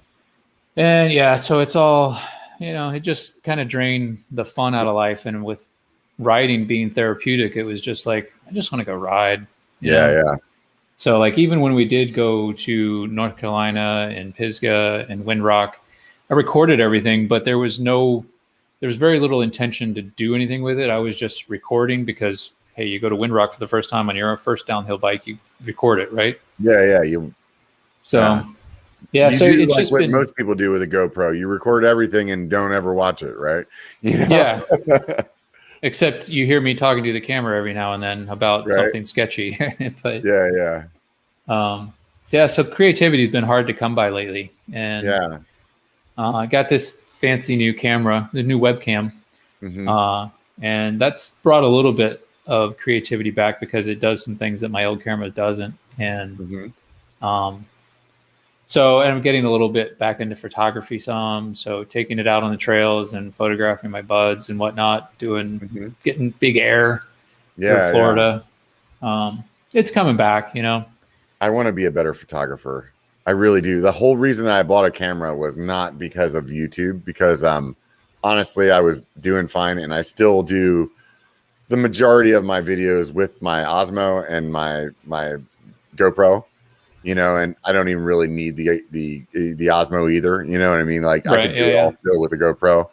But I bought that camera because I really want to learn how to take good pictures. It was like a lot of fun for me taking pictures with my iPhone, and I really enjoy it. And I bought that camera because I want to learn how to do that and like take 6 shots. Yeah. And so I can totally feel what you're saying there, man. And it's fun. It's actually like a fun thing for me to go out and just like with the sole purpose of like taking pictures, Yeah. Like I need to go get my ride in and then go back to the car, get the camera, and then just that I'm content just taking pictures. Yeah. Like me and the lady sometimes will be like, hey, let's go down the river and just take some shots, or let's go walk the dog and I'll bring my camera, or it'll be like, I went down to this business thing with her not too long ago where she had, a hotel and it was down by the beach, and it was like, I went with her to spend time with her, but while she was at work, it was like I spent down on the beach and took pictures all day. It was super fun. Yeah. Like I've got so many pictures like that, just of seagulls flying at the beach, like this looks like this like sick, really close up seagull shot. Shane's actually, or no, I don't think Shane has that lens. But anyway, I had a long photo lens or telephoto lens and image stabilization on it. This was way back before YouTube was ever even, I didn't even know what YouTube was, but so I was in amateur photography back then. And it was just fun. Like you said, you just take the camera with you and it just turns into a lot more fun. Yeah, it's like a little adventure. I mean, I spent like an hour on the beach just taking a picture of these 2 guys fishing, and I just wanted this perfect shot of the that was good, huh? I set myself up pretty good on that one. But I just wanted this perfect shot of the wave crashing into like the rocks that they were standing out on and just like spraying up, and it was whenever the spray would be good, they'd be like, bent over in their tackle box or something, it'd be like, damn it, So it was like at least an hour, and I finally got the shot though, and I was like super stoked about it. You like get home, you're like, can't wait to throw it in Lightroom and like touch it up, and like, I don't know, it's fun, Were they bent over in the final shot that you got? Yeah, they definitely they were kissing too. So it was like it was the money shot, man. I used to go to the 24 Hours of Daytona. It's a race down here, and it's a fun race because it's 24 hours long. So you can go in and watch the start of the race in the grandstand. So the first lap they come by you at 190 miles an hour, and you sit there for a while and watch, and then you can go into the infield and watch, and then you go out and get some dinner, and then you come back into the infield and watch some night racing, and then you go back to your hotel, go to sleep, have some breakfast, and then come back and watch the end of the race. And there's so much time, you can go all over the racetrack and get all kinds of really cool photos. And I remember one night there, I was just sitting there for at least an hour and a half just trying to get this perfect shot of the one car that was spitting flames on his downshift, spitting flames out the tailpipe. And I just, because it was also in hard braking. So the rotors were glowing red and throwing flames out of the tailpipe. And I'm like, oh, nice. Got to get that shot. And it's like, just sat there for like 2 hours, and it's in January. So it can get cold in Daytona there. So it's, probably like high 30s, low 40s or something. And you've been outside all day, but it's that kind of excitement, and that's fun about photography that will keep you out there doing that. It's crazy too, because you can go out and take pictures for, let's just say 2 hours, right? And you get home and you have a couple hundred, photos that you took, and maybe it's even 1,000 photos that you took, and you go through it all and you're happy with like 3. Yeah. If you're lucky, like sometimes it's 1. And that's how you're with that though, That's how you know when you're getting better. Yeah. Is that all of a sudden your 3 turns into like a 300 out of like, you take like 600 photos and now you got 300 that are good. And then you come up to it's like you're editing in YouTube, or you're editing your video again. So you're like, well, which one of these 4 of the basically the same subject do I want to keep? And then you're like toiling. You're like, I don't know. I like this little aspect of this one, this little aspect of that one. And they have tons and tons of photos backed up on a 4 terabyte drive, like from long before I got into YouTube. Yeah. I don't know. Like, I have this like separation anxiety of deleting the photos that I actually didn't like. Like, I keep keeping them, and I don't know why I'm doing it. I'm like amassing this large number of photos that I didn't give a shit about, and for whatever reason, I just keep them there. So. Yeah, I can't talk. I keep the raw files at that. So Wow. Yeah, I can understand why I keep the video from all my YouTube stuff. Like, I keep all of my files for that, but I can understand, because especially now, the more creative that I'm getting in my videos, it's really fun to be able to go back and grab clips, or grab, the drone shot that I took that day, or like, oh, I want to show this trail from that perspective that I remember I captured that day. Like, and that's really fun to have that library. But with the photos, I have absolutely zero idea why I continue to do that. Yeah, the photo thing is a little like same thing for me. And actually, now that I got this new camera, like I'll go, like I'll take it out in the trails, and we'll have like 250 photos or something like that from a very short like photo session.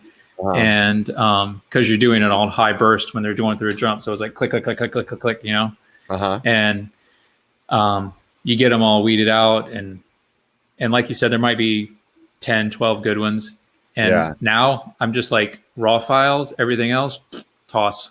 I just keep the 12 good ones. I'm like, whatever. I'm learning from those old habits that I don't need them. I haven't touched them in 7 years or 8 years or however long it is. So that's how I do with my office too. It's like every year I clean it. It's like, well, if I haven't touched it in a year, I just throw it in the garbage. Yeah. I'm going to throw this comment up. He had a different question, but Alex, I don't know how to say his last name. I feel like I'm going to butcher it every time I look at it. I know how I say it, but he's got a really fun channel, Joy of Bike. Yeah, he's actually going to be on the show in the future here. But he said he's heading to Florida, and he's wondering where he could get a ride in. And I know Florida is obviously a big state, but I would imagine that there's probably some key places that if you're coming to Florida to visit, where would those places be to go? Well, if you're coming to visit expressively for mountain biking, I would say you want to visit the Tampa area. But if you're visiting family, depending on where they are, is going to be pretty much indicative of where you go. If they're in South Florida, then you've got Seth's old stomping grounds, Markham Park, Virginia Key, Grapefruit Trails, if you like jumping, dirt jumping and stuff like that. So that's South Florida, meaning I don't know how south is South Florida. Is that like Orlando, or is that like Miami?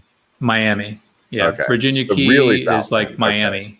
Okay. Like Markham Park is kind of a little more inland, like Fort Lauderdale north, I guess. And then Grapefruit Trails is like a little bit, I think Palm Beach area is like just a little more north of that, like another 40 minutes north or so. What's the drive time in Florida from Miami to like Jacksonville?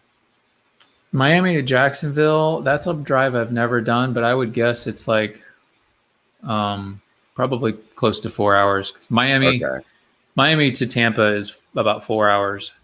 Yeah.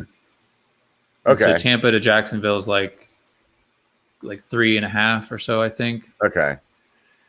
My family's from Pennsylvania, so every time like anybody in my family comes to California, they think that we're gonna have lunch. So they'll like send me a text like, "Hey, I'm in San Diego. You want to meet up for lunch?" And I'm like, "Okay." So check this out. Next time I go to Florida, I'm gonna send you a text and ask you if you want to meet up with me for lunch. It's pretty much the difference, right? Yeah. So like I wanted to like kind of get the grasp of like how big actually that drive down the Panhandle was, because in my mind, I'm like, it's a smaller state than California. I mean, it doesn't matter where you are. You can just drive to the other parts. Only probably in a couple of hours, But yeah, I mean, that's a fair amount of time, though. Yeah. Like what really sucks in Florida is like if you live in Miami and you want to drive to like New Orleans, like it's like driving through Texas. So from Miami to the end of the Panhandle, it's ridiculous. It's pretty far. It takes forever. Yeah. But in Tampa, it's like there's Croom, there's Santos, there's Carter Road, and Alafaya and Bomboyette. You don't even know why I mentioned that one so much, but there's like five places to ride all around Tampa. So if you were right, like where I am in North Tampa, like every one of those places takes anywhere from 40 minutes to an hour and 15 minutes to get to for me. So it's kind of like where I live. I mean, I have a lot like right around that kind of time space of driving. So that's where you're in the Tampa area? Yeah. I've been to Tampa before. That was a lot of fun too. I wish I knew that there was biking there at the time. I would have definitely rode. Consider those stuff that's around Tampa probably as good as it gets. I haven't ridden Markham or Virginia Key. I know Virginia Key is really small. But I think Markham Park has a lot of like bigger type features than most of the Florida places. And Grapefruit Trails is just, it's like a mix between mountain biking and dirt jumping. I mean, you've probably seen Eric and Yuka's video from Grapefruit Trails. Oh yeah, that place looks rad. Yeah, it's really, really, really small. That's the one that's like right next to like all the crocodiles and stuff like that, right? No, that's Carter Road here. Oh, okay, that's there. Okay. Grapefruit Trails was where they went to like work on their jumping stuff. Because that's all that it is. It's like 1.5 miles of jump lines, and that's it. That's all that's there. It's right next to a canal, whereas the one you're talking about is probably here at either Alafaya or Carter Road, because they're all in swamps. Incidentally, do you know how all of our mountain biking elevation is, how we came to get it? Let's hear it, man. The only thing that I knew originally, like when I went down to Tampa that time, I remember talking to my one buddy, and he told me that he didn't really do mountain biking because the only place he knew of that was like a quarry that people would like ride down into the quarry and then get their elevation out of climbing back up. Exactly. It's Alafaya, Carter Road, those are abandoned quarries.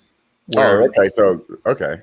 Yeah, I don't know what they were mining there. Probably some type of rock, sulfur or something like that. Yeah. But so like Carter Road is, I mean, just pull this thing up. I can find it here for you. It's easy to see what it looks like when you, here we go. So this is Carter Road, essentially. So you can get an idea here how you can see all the little water lines going out, and basically what the land is it's like the tailings of where they were doing mining. They piled them up like 25 feet up. Okay. And got it. Then everything else got flooded. So there's all swamp in there now. And this was like early 1900s. So everything's had time to grow forever. So for people listening, it's like you see, it looks like, imagine like a lake, and then somebody just put like a handprint on top of the lake, and so like all the fingers are like going out into the water all over the place. So it's just basically a bunch of water and then all these like kind of raised up land masses. Yeah, pretty much. Kind of just like go out along those fingers, like along the side of the water, and then kind of loop around the top of the finger and come back, and then they go out the next one and come back, kind of like that. In that particular riding place, yeah. Alafaya is a little bit more convoluted. It's not just lines of peninsulas like that.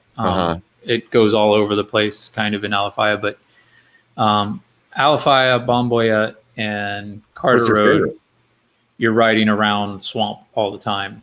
Yeah. The other ones, not so much. Yeah. My favorite would be, I would have to go with Alafaya. Like, there's a pretty good variety there of different things to ride, and it's mostly trail riding. You can find bigger jumps at Santos, but I think Alafaya is probably, like, if you could visit one place to ride a mountain bike in Florida, it would probably be Alafaya. Yeah. Right on. I would think so. You still ride the road bike? Yeah. I mean, because I live an hour to an hour and 15 minutes away from any trails, I can get on I can be on the road bike 15 minutes from leaving the house. So during the week I ride, and then usually on Sundays, ride with my wife. Yeah. I saw that. I mean, you did some stuff with Alex Single Track Sampler, and I'm assuming, so you do a lot of urban riding too, or is that just kind of like a here and there thing? It's more or less here and there. We did a lot of it at the beginning of lockdown because they actually closed a lot of the trails for some silly reason. Yeah. And they basically closed everything except for one trail system, and it was just overrun with people. Like, we just couldn't even deal with it, all the people there. So my buddy Nick and I, we started just going to USF, University of South Florida, and downtown Tampa, because there's nobody there. USF was great because it was like a ghost town. Yeah. And there's a lot of fun riding out there, especially he built a cool little kicker ramp, and there's a lot of parking lots that have these, declines that go into like, I don't know, wherever, can't think of, retention area for water, runoff. Okay. Yeah. So we'd set up the kicker in the kind of back from the edge of the parking lot and jump and use the incline as a lander, kind of like Sam Pilgrim does. We made it really epic all the time. Yeah. Right on, dude. Yeah. That's so it's fun. There's lots of stuff to ride out there. That's pretty rad. When I first bought my my hardtail, I thought I was going to do more like street riding and stuff like that with that bike. And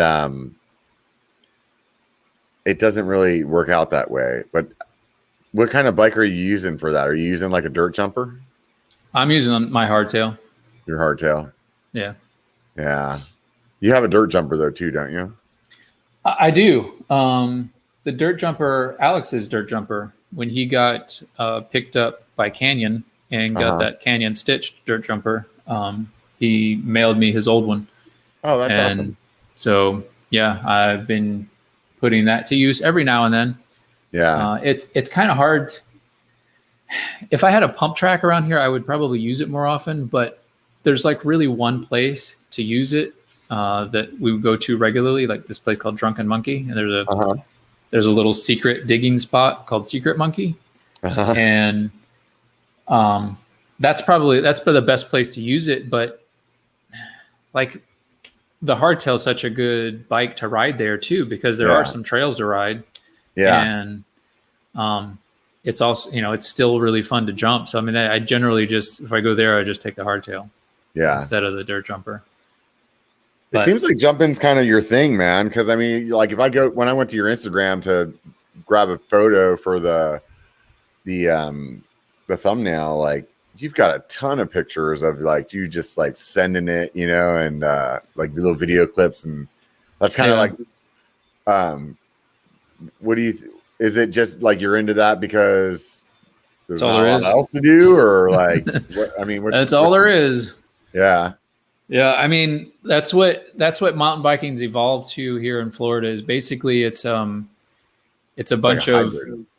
connectors to features that have been built. Yeah. That's basically how it rolls. Like, when we go to, it used to be like, what trail do you want to ride? And now it's like, what feature do you want to go session? Yeah. Yeah. That's the way it's, and it's not just me and my riding buddies. It's everybody's doing that. Yeah. Like now, instead of like, oh, this section of the park's really crowded, it's like, oh, this feature is like loaded up with people right now. Let's go over to this other one. Maybe nobody's there right now.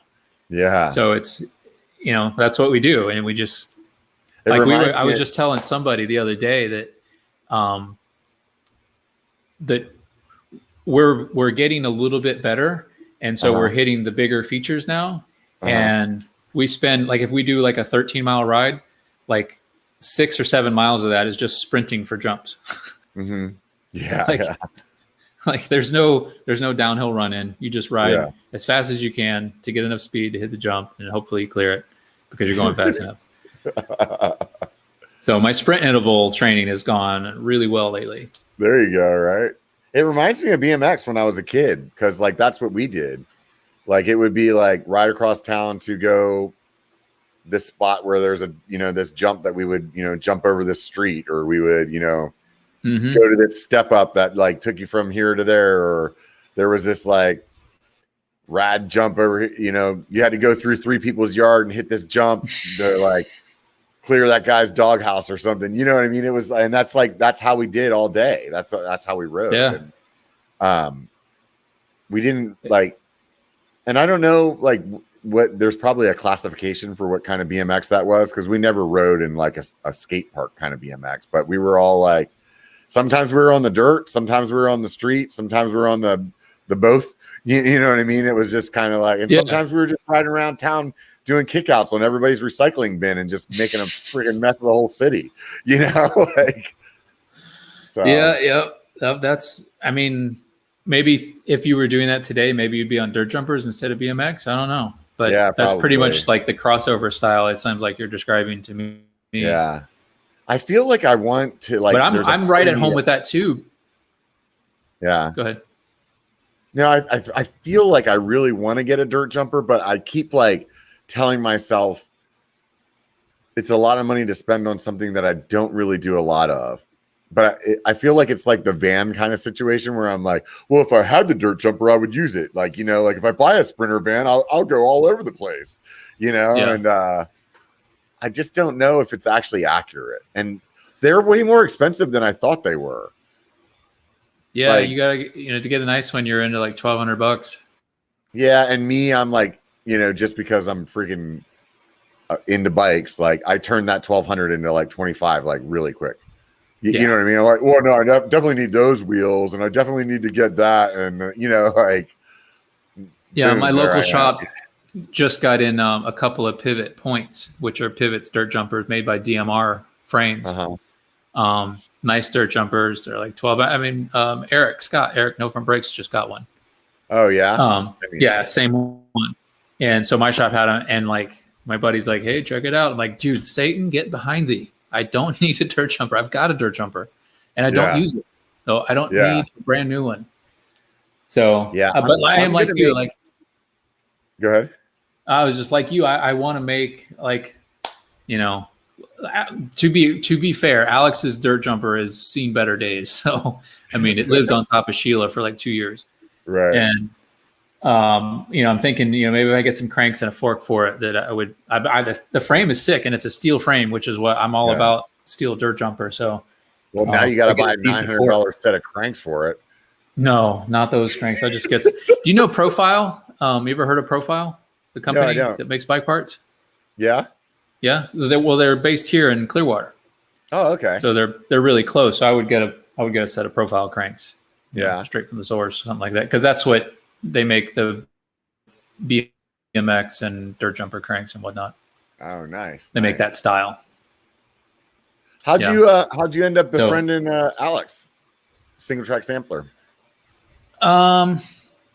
Things were pretty intimate when you have 2,000 subs and you're doing live streams every week, Yeah. And so I just showed up and I was just commenting, and then he knew I think he was wearing a USF shirt one time, and I was like, USF, and then it turns out, then we found out he kind of from Tampa, Florida, or Clearwater area, the Tampa Bay area. Yeah. And so, then it came out that, he rode his first trails, their first mountain bike he rode was at Alafaya and whatnot. And that happened, I think that was like, I don't know, fall of whatever year it was. I don't remember. I try not to date myself. But then that winter he came home to see his family. And so he was like, let's get together and ride. And I was like, let's do it. And I happened to have both of the Yetis at the time. And he was like, oh, that would be a sick video, like a comparison video. And so, and it was the first 29er he'd ridden. So did a couple of videos of that. And I don't know, we just got along really well. We're both really laid back and chill. Yeah. And so we're good. I think we're good riding partners. We we're pretty well in tune with each other's style. So I always say I like riding with him a lot because he gives me like the right kind of encouragement that I need to get past my mental fear. Whereas there's some other people I ride with, they're like, what are you thinking? You thinking about it? I was like, I'm thinking about it, but I'm not really, I don't know if I'm into it. And they're like, all right, well, let's keep going. I'm like, yeah. It's funny how there's different friends, and there's some friends they'll mountain easy into shit that you shouldn't be doing. You know what I mean? They're like, oh, dude, Seth. You got this, man. That's Seth. Yes. Yeah. That's funny. I could see that. I mean, I could definitely see that. He's definitely the instigator there, huh? Yeah. If you see it, there's a certain smile or a certain giggle that he does, and like, beware. Yeah. If you hear that after he tells you to do something. Yeah, you're in trouble. Yeah. That's funny. We were out at Canoga a little while back. He, Alex, and me and a couple of friends, and we were riding all day at Canoga, like from open to close. And we got done. Which is that? Which place is that? That's in North Carolina. It's like it's a self-shuttle bike park. Well, not self-shuttle. You ride up. It's you ride up to the top, but it's a bike park. And okay. A pedal shuttle. I don't know what you call that, but I got you. Nico Mullally, I think that's his last name, or how you pronounce it. He built that whole park, and it's super sick. There's just so much fun stuff there. But we rode all day long. So, and then when we're leaving, Seth texts and he's like, "Hey, if you want to come over and ride Berm Peak," I'm like, "You kidding me?" I'm like, my legs are shot, and you want to bring me into the Devil's Lair and ride all this like horrific features that you've built? Yeah. Like, I'd like to do a walking tour of that place, but I don't want to ride, dude. Yeah. I actually want to ride it, but I want to ride it when I'm fresh and I'm not like totally worn out and starving for food. And I feel like it gives me like a little bit of anxiety to think about riding there. If I was to, like there's some stuff that I feel like, it's totally like in my skill set. And then there's other stuff that I know that I'd be like battling demons to do, Yeah. I would like to give it a go. Like when we were going to Windrock, we stopped, we were in North Carolina for a while. We were actually staying really close to Seth's place. But when we did meet up with Alex for a different ride, and he was like, you want to ride Seth's place? And I'm like, I don't know, man. I don't know what I'm terrified of more, Windrock Bike Park or Seth's place. Like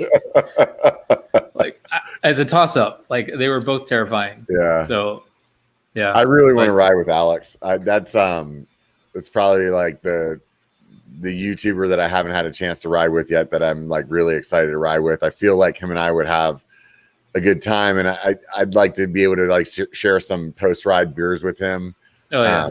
I've met him in person, but it was kind of like a meetup with a bunch of other people. I didn't want to like it wasn't the place for us to like hang out. You know what I mean? Right. So and every time I've had him on the biker bar, like we have great conversation and stuff. So I just I'm hoping that he makes it his way out here to the West Coast this summer, and we'll be able to link up because it would be super fun. Yeah. So, yeah. I don't know what the deal is going on. It doesn't look like Canada is going to open up this year again for Whistler trips. They just went back on. They just went back on some crazy lockdown this year. Oh, really? I mean, just this couple of days ago. Yeah. Wow, that's so. Sucks. And their government's splitting up. There's one part of the government that's like lobbying for opening everything up, and then the other part that's in control, I guess, is like, nah, we're shutting it down. Fortunately, America's a pretty big country, and we got a shit ton of riding to do. So there's a lot of really cool places. And the thing is like every place that you know of that's super cool, that's on the map that you haven't been, there's like hundreds of local spots that are probably just as rad. You know what I mean? Yeah. Like we have some stuff here that's like not really on the map, but it's super fun. You know what I mean? And it's not like you'd fly across the country to come here and ride it, but if you were here and you rode it, you'd be stoked. You know what I mean? So it's like I just think about that. There's got to be that in every city that, you know, like around everywhere. So like even if you came here and rode Alafaya, it would be a different experience if you rode with me, because I'd be showing all the local lines and different stuff that was hidden, like little extracurricular things that most people just ride right past. Yeah, 100%, man. That's and that's the thing that I've been mountain biking for years and years and years, you know, and I took a break for a while, you know, about 10 years of my life that I wasn't riding, but I never really considered riding whenever I was traveling somewhere before I started the channel. And once I started the channel, it was like, oh, I need to make content, you know? So like if I went somewhere, I wanted to like see about riding. And I also was using the channel to try to make me go to new places. Cause before I had the channel, I went to it was like 3 places I went to like on rotation. And then there would be like a bigger trip, a bigger weekend, like day trip kind of thing that we would do like maybe every other month or maybe 2 months. You know what I mean? It wasn't like, but otherwise there's like couple local places. It was like, that was the rotation, you know? And, and maybe that's what life dictated at the time. But whenever I started the channel and I actually started like renting a bike or taking my bike whenever we were going on vacation somewhere, or I'm going with the lady on a business trip somewhere, or my own business trip, is like all of a sudden it really opened up this thing for me that I never really considered before. And I love it. I mean, like when I went for a work trip to Houston and I drove over to where No Front Brakes lives, Austin there, and like rode there. It was so cool. Like my buddy got married in Hawaii and we rented bikes and rode there. It was just so rad. And yeah, maybe it wasn't an epic ride. It wasn't some, you know, Whistler bike park or something like that. But dude, I had so much fun experiencing something that's so different than what I do normally. And that is, it's like worth it so much, you know? Yeah, I agree. I mean, where I'm finally getting over to Northwest Arkansas in a couple of weeks. So that'll be my first time there. That'll be, I'm just so stoked to do something different. Like, especially like riding year, the way last year has been. So it's like, let me out. But like, as far as Whistler goes, I'm just like dying. I don't know if you know, but like when I went my first time to Whistler, the week before I went, I had a grade 2 separation on my shoulder. Oh no. So I was riding Whistler with a separated shoulder essentially. And so I was just like super tense and cautious about everything. Yeah. So understandably. And I had a crap bike, you know. That was the year that their main rental fleet, the GT Furies, they had a recall on all the 29ers. So they were like from the gate, they were down like 30% of all of their rental fleet. So I ended up with this garbage bike. And so now I've got my own bike, and I was dialed. Like I want to go to Whistler and like make hay, you know, I want to get back at it. But you know, we missed it last year, and it looks like it's not going to happen this year again. I think they even said something like Whistler specifically was going to get shut down because it's a spreading source. Yeah, that makes sense. All the 3,200 acres of mountain air is super spreading. Yeah. I mean, it's real easy to freaking turn this into a political show, but You know, you know what I mean? Yeah. I feel you though, man.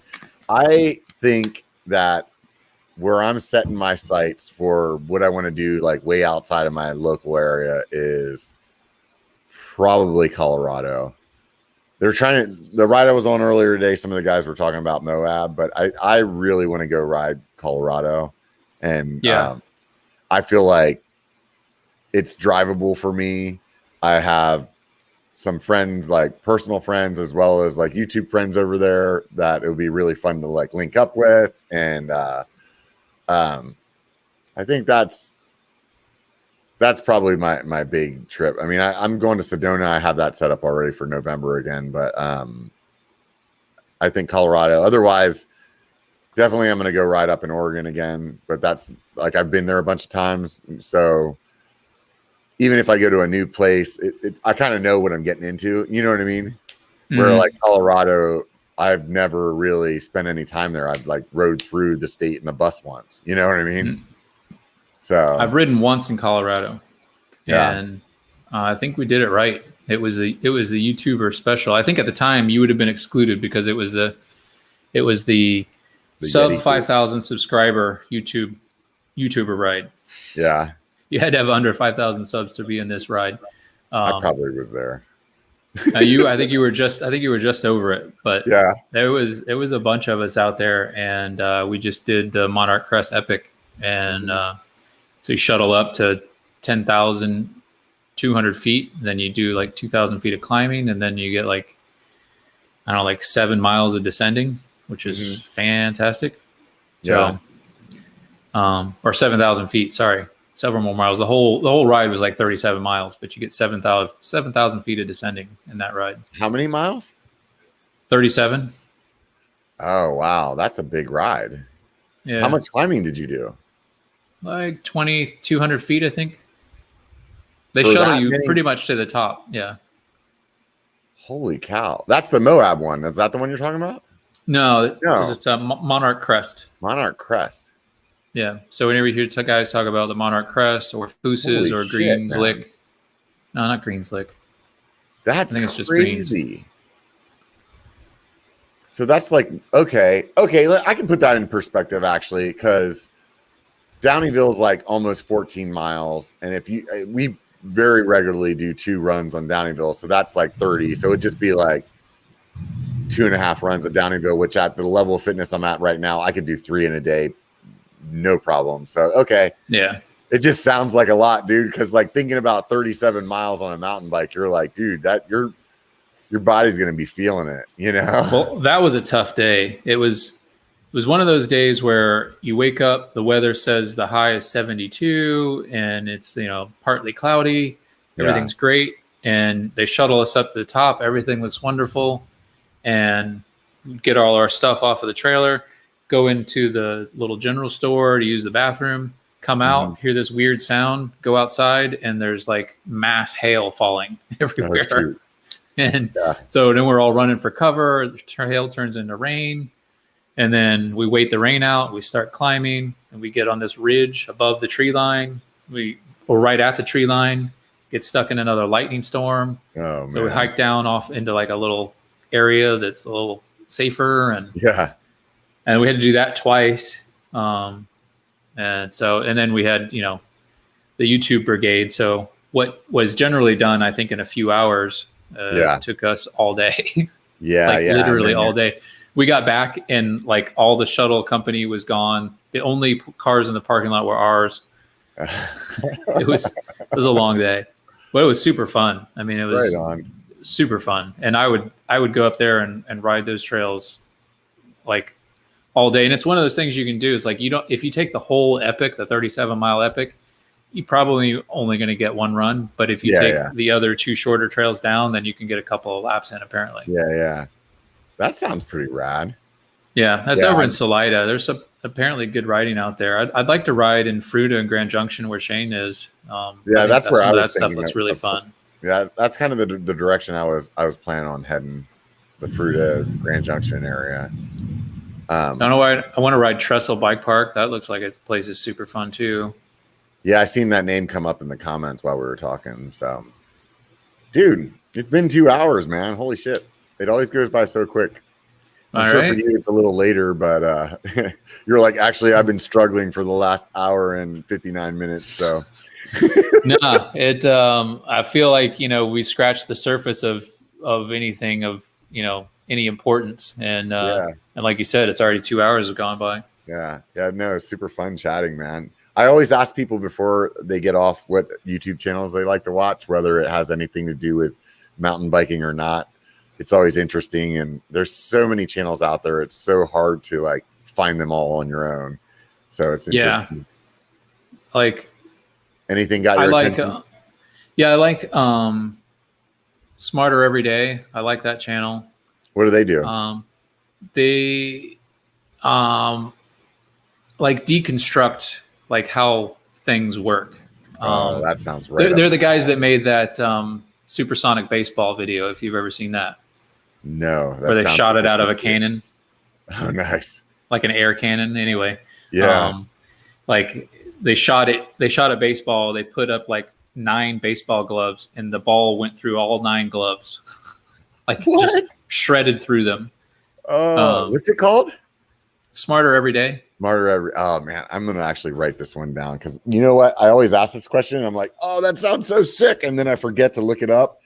And when I'm out here working out tomorrow, I'm gonna look this one up because that one actually sounds really fun and like way up my alley. So, I mean, they've let this guy on like nuclear submarines and do tours of nuclear subs and rocket science and rocket factories and printing magnets. It's like, it's just a lot of cool stuff there. And it's I don't know if it's useful information, but it's definitely more useful than mountain biking videos probably.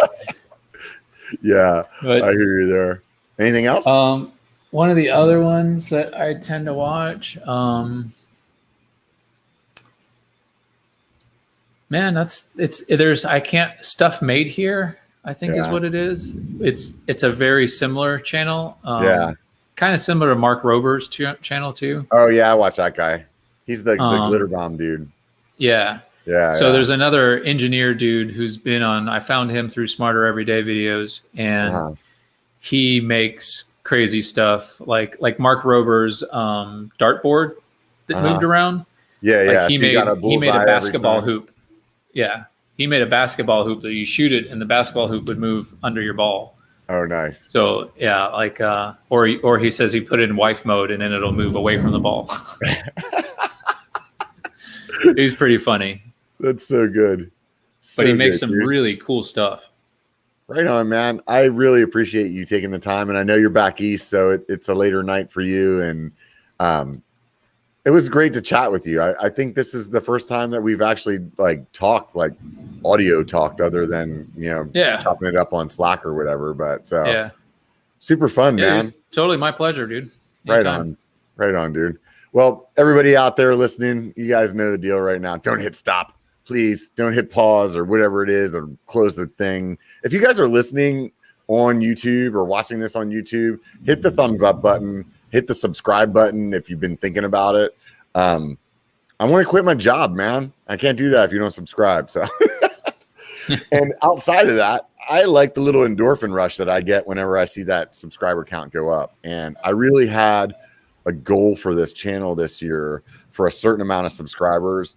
And I originally was telling myself that if I wasn't at that number when I hit a year, that I wasn't going to do the podcast anymore. And I'm really enjoying it. And I think I've found the right balance for this and how often I do it and how I can kind of be a little more loosey-goosey with it. Before I was a little like super rigid, had to be every Sunday. It had to be the same time. And I think because I've relaxed that I'm in a better place with it. And I really want to see this thing keep growing. So if you have a friend, they like podcasts, they like mountain biking, tell them about it. They can download it on any app. If you have a moment, swing by that app, write a review. I usually check the ones on Apple. I don't know if they're a secret podcast review center somewhere else, but that one's good enough for me. So please do that. Please hit the subscribe button. And if you want to back me financially, go over to Patreon. You know, if you heard the beginning, maybe you skip through it. Who knows? But $1 will get you in there, and $5 will get you some more content, the fun stuff that only Patreon can see. And who knows? Maybe you can be one of my gold supporters. I'm gonna come up with I'm gonna make one tier that's like a $5,000 tier, and just wait for one of you guys to hit the lottery, and then boom, $5,000. And I mean, $5,000. Yeah, I mean, come on. One of you guys has got to be like a multi-billionaire, right? Somebody out there is riding mountain bikes and is like, I want to support this fat bastard to sit around. I can't make fat jokes anymore. I forgot I can't do that. I'm not fat anymore. And now people just look at me like I'm a jerk when I make them. So anyways, I really appreciate you hanging out with me, Tonka. Yeah, dude. Everybody out there, remember one thing. If it's only one thing, it only takes a bike to be a biker. Get out and be one.